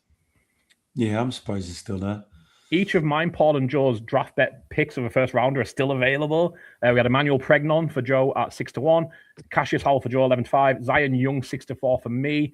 We are running out of room quickly though, so be nice for one of them for it to come here. Each of them possible. All line certainly an issue. Edge certainly an issue. Keldrick Falk, yeah. Falk, there you go. There we go. I had, unfortunately, trying to get the official details of the trade, seeing who they'd got, so I was trying to just stay quiet. Are the Seahawks still at 32? They haven't traded They out? are. As now they are, yeah. They'll probably somehow the Bills are gonna trade out of that pick. I don't know how they're gonna do it, but they're gonna trade in and get it, and then they're gonna trade out again. I don't think the Bills are allowed to pick at 32, so yeah, they'd better trade back out. 32 is for winners, Buffalo. Yeah, a lot of things Seahawks could do. Again, we've had, I think, Avi and Terrell being the 32nd pick on a number of our mock drafts and mock draft shows, so I think that would make a lot of sense for them. I think Colton Hood as well, yeah, absolutely. Maybe one of the interior linemen, Bisontis, Pregnon, maybe. Fair play. Keldrick Falk's looking like, I like his fit. I haven't got it yet, but I'm looking forward to seeing it. I've been enjoying my fit reviews as we go here. So I'll tell you who's fit I don't like. I think Goodell looks like he's wearing a dressing gown. It is an appalling look. You're right, Keldrick Falk. Goodell's hair's slipping as well. Yeah. He kind of gives me what Keldrick Falk's wearing. It reminds me of like Sauce with like the drip, like the chain.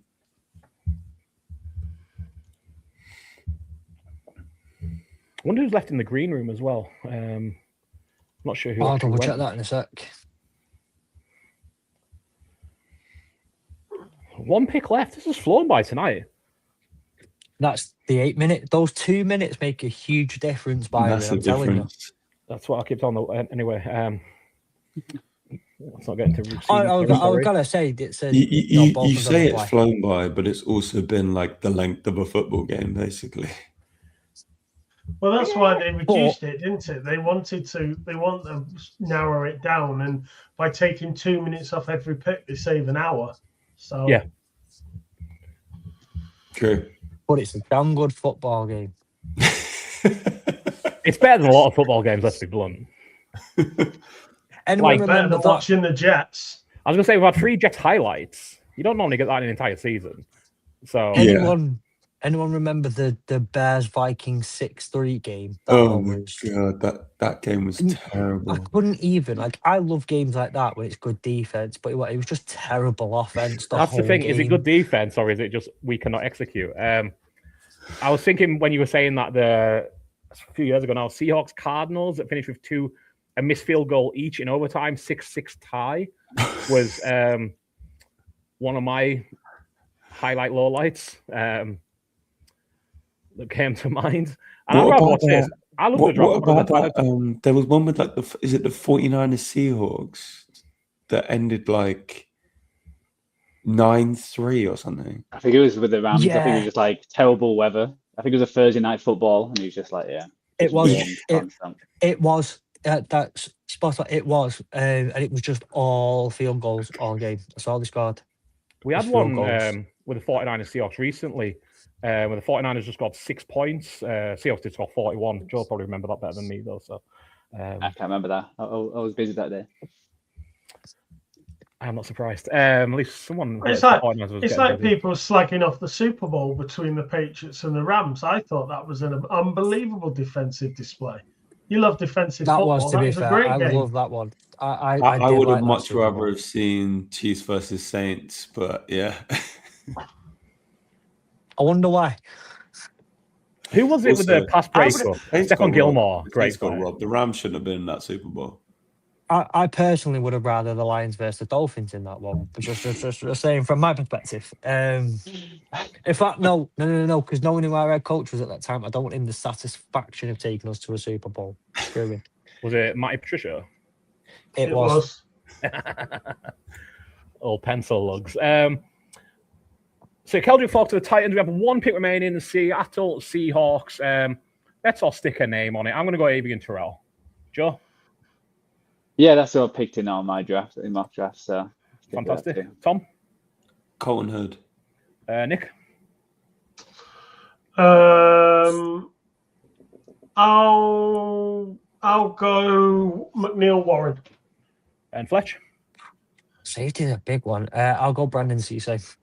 And Gary in the chat has gone Jadarian Price, running back. Be an exciting one. They need a replacement for Ken Walker. I think it'd be a bit wild, but fuck it, it's been a wild night. So see, I don't think, depending on how you look at it, it's not that wild when you look at the value of taking a running back in the first round because of how you get the 5th-year option and the money it could save you a couple of years down the line. It actually weirdly makes a lot of sense to take a running back. Purely on a financial perspective. Byron, I've just seen it. I agree with you. It looks like he's wearing pajamas. Yeah, it's awful. Yeah, not a great look. I just realized the Patriots traded out. Oh no, they got Caleb Loman. They traded up. I was looking at the bottom of the first round here, and I'm like, they traded out so we didn't have to see their war room and see where Diana Rossini was trying to hide. So, fair enough. I was wrong. Pick is in. Wow. They seem excited. Be great if they weren't, though, wouldn't it? Just like, Mike McDonald and John Schneider just throwing fists at each other. Seahawks Deutschland. Got some international viewers in Pittsburgh for the Seahawks. Pick is in.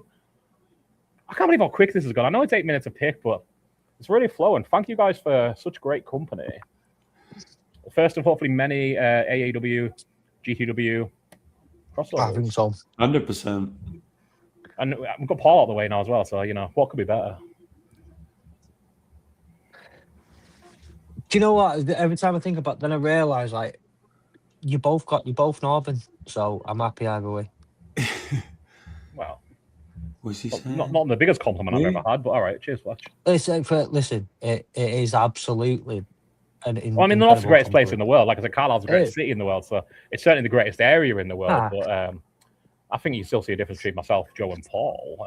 Jadarian Price. Whoa, there he is. I'm on Groovy. And like they always say, the price is right. And you thought I'd saved my best for earlier, Joe. As I say, yeah, you should have left it there, mate. There we go. What a guy, Gary. My man. I mean, Gary was right, but also I say it makes sense when you look at the money you end up saving a few years down the line by keeping a running back on the books. How did Emmanuel McNill-Warren not get picked in the first round when he was like the 13th prospect on DJ's board? Yeah, 49er, first pick in the next round. Exactly. That's why I love getting that 33rd pick. Yeah. In some ways, like, it's not more valuable, obviously, than the 30th, but I think in some ways it's just so good to have it because, like, you get to do another day of evaluation. You get to take all them calls of people wanting to be like, fuck, we can move back up to get this guy. I think 33 is a great place to be. Just keep trading. I always like to keep trading. Just keep trading down. We'll pick on the day through. It's going to get to the 7th round, and the Bills and the 49ers are going to have 16 picks each. I also forget how shredded the Mike McDaniel is. Mike McDonald, even. Yeah. Like, it's a legacy because Pete Carroll was the most ripped 78-year-old I've ever seen. Do you remember when they drafted DK Metcalf and fucking Pete Carroll took his top off? And you're like, you look like you could still fucking bench Pete. No, right. One to keep an eye on, he's just been hired as Michigan's head coach, is Kyle Whittingham, right? He was at Utah for about 20-odd years. I was reading, so when Michigan hired him, there were obviously quite a few people who've reported out in Utah over the years who were like, oh, it's such a step up. He deserves the opportunity to go to a school like Michigan with the resources and all that. Apparently, obviously, with every game being televised, every Friday they do the production meeting with the crew that are commentating on the game, and they'll go through all the stuff. And obviously, they do it to the NFL and all that. They'll do it on like a Friday at 2 p.m. He would always do his workout at 1:30 p.m. on a Friday. And bear in mind, he's in his mid-60s, and he would walk into every production meeting just kind of curling, top off, 65 years old, and just going, right, let's get it, and then still be doing the workout in the meeting. That fair play to him. That motion there reminds me a lot of the. You don't often see it on camera, but like Patriots press conferences, just going like that and that, and you're like, is the athletic in there? And yeah, it turned out they were. So, not 65 years old though. I'm surprised that CJ Allen and Caden McDonald didn't go in this first round. Yeah, I agree. And McNiell-Warren, they're the big three. They're the big three that I expected to go and haven't gone. But I think Jamad McCoy, McNiell-Warren, Avian Terrell, Denzel Boston, Caden McDonald, Zion Young, Cassius Howell, and Colton Hood, all particularly names that have been regularly. To be fair, I thought Cassius Howell would go in the second round just because of like the length of the arms and stuff. Oh yeah. But I'm just thinking guys who I don't know. If you go look at PFF now, their ADP on a mock draft is definitely lower than 30. Yeah, because they just kept being put toward. I mean, they kept going around the Bills. I was always seeing him around the Bills. Yep. Never going to the Bills, but I just always, you name in that general area. So I mean, every pick from 26 to 50 is around the Bills at this point. Yeah. Oh, that's a fair point. No, not 26 to 32. We can kind of keep that one out there. But no, there are some really interesting names. See how they fall off the board tomorrow.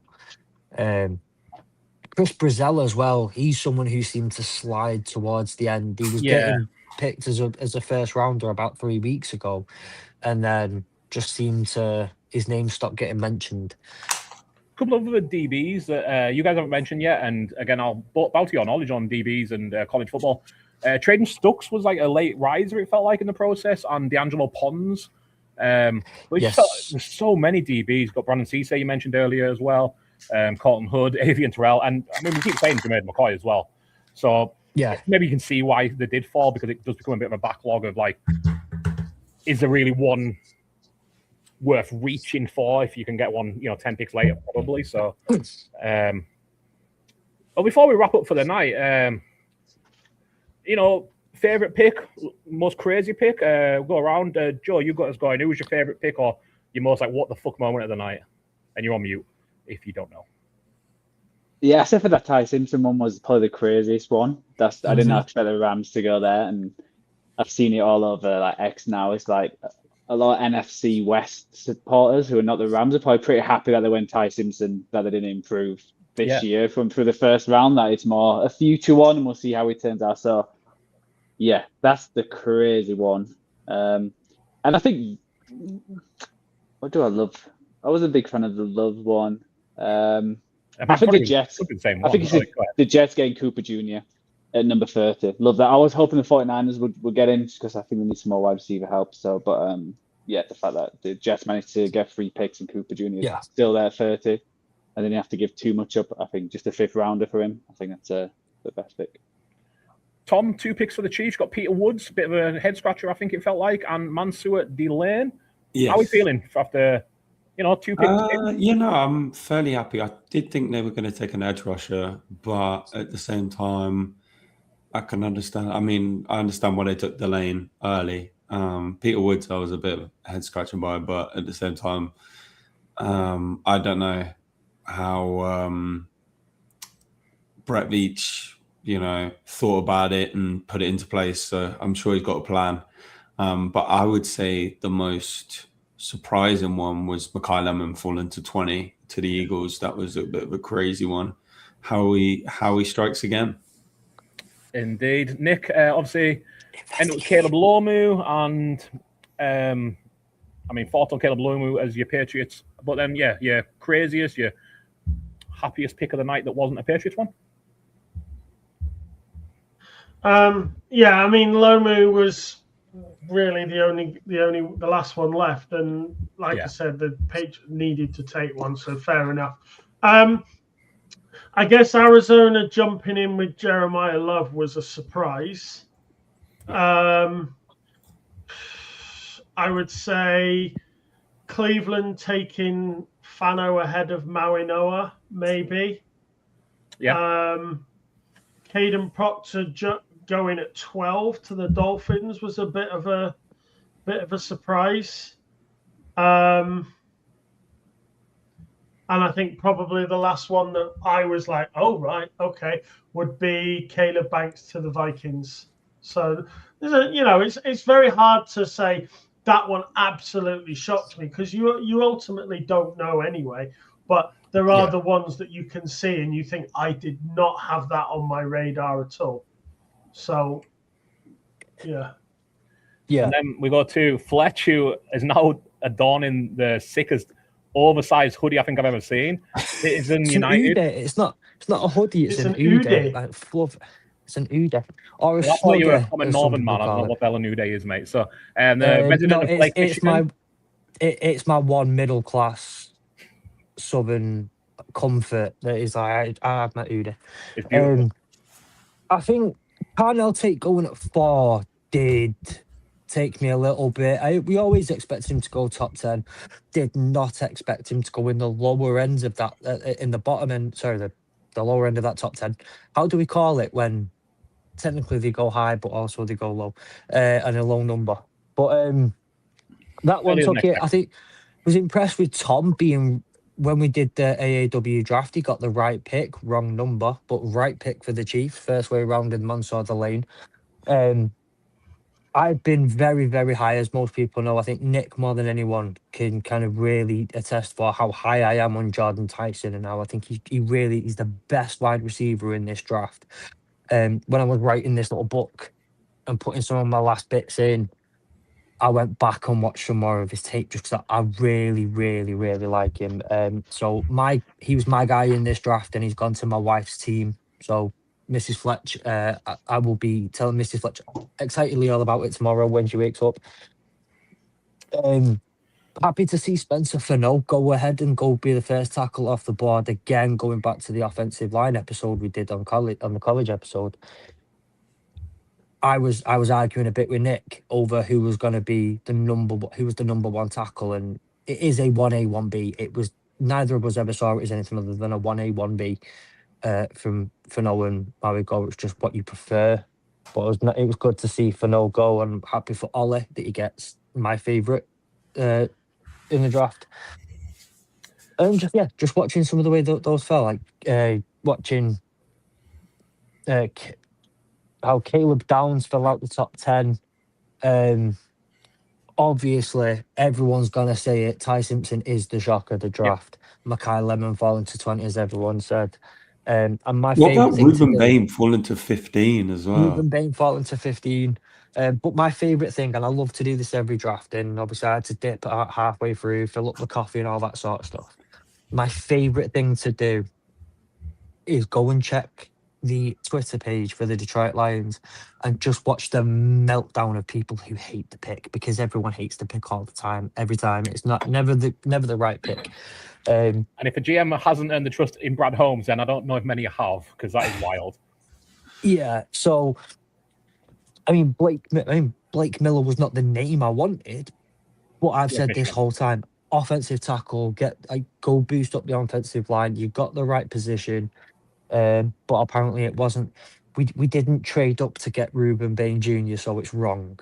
It's my favorite one. So my favorite thing of the night is watching a meltdown, because we got the right pick, but it wasn't what people wanted at the same time. I don't know. I don't get it.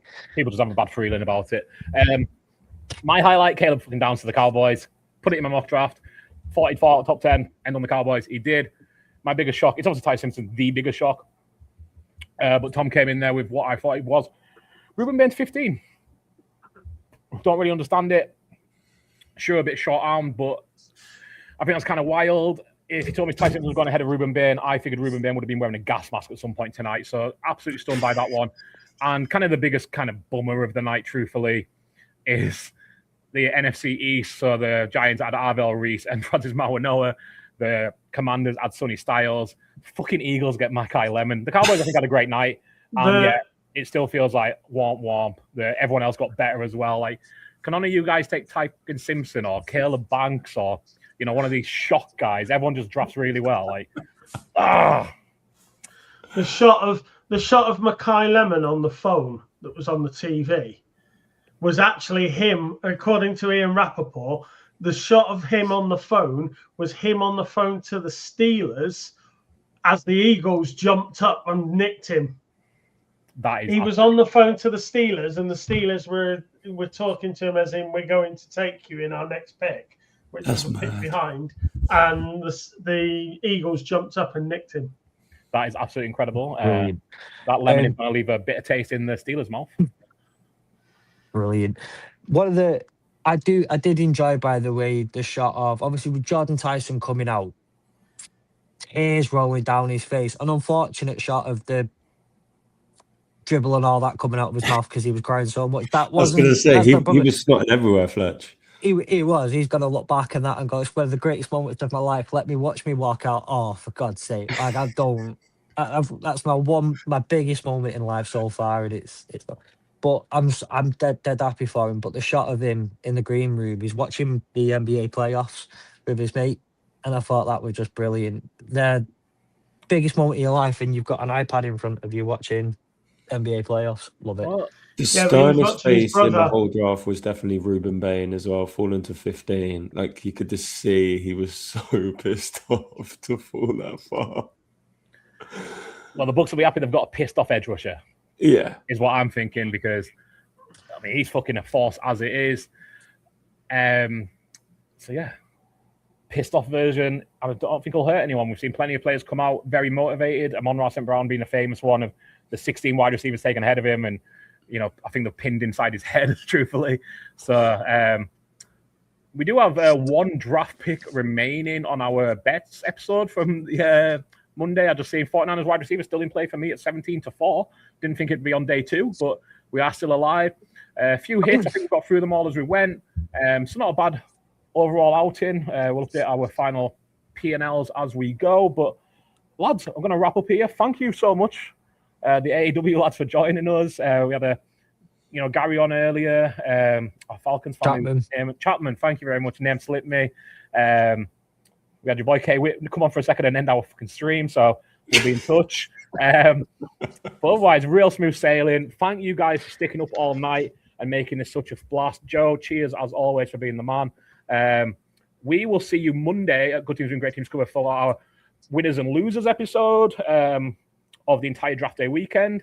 AAW, what will we see from you guys in the next coming days, week? In the coming days, well, Monday we're recording Hurdle the Line. We'll obviously have the draft reaction episode for Hurdle the Line. That'll be out Tuesday morning, 6 a.m. UK time. Then on Wednesday, we'll be doing something on the college pod. As Nick, do you want to tell him what we won't be doing anything about the draft because these players are now dead to us. Thank you very much, because they are no longer college players. Doesn't matter. Thank you very much, Nick. That is how we stand on it. So we'll probably look at something like the players we do care about who are no longer dead to us, and we'll start looking at the 2027 draft because everyone loves looking at the next year draft. Will there be a way too early 2027 mock draft perchance? Probably between us, yes, probably. We'll see. But there's nothing we do. I will do one, but I will never release it because I hate people who put them out. Criticism noted. Criticism was specifically because I saw it. I wouldn't have said it if you didn't. But no, we'll be starting looking at some of the 2027 prospects, I guess, and starting to put them on our board. So, and then finally, we'll have the Fantasy Den out as well. So looking at, how do some of these picks relate to fantasy, and as far as fantasy football goes, there's plenty going on, and we've got more stuff coming. So AAW Network is probably just the best way, and then find your way to the thing you like from there. Fantastic. Well, that is us for the night. Thank you, the guys in the chat, all the viewers for joining us. But we are going to make like Diana Rossini's marriage and split.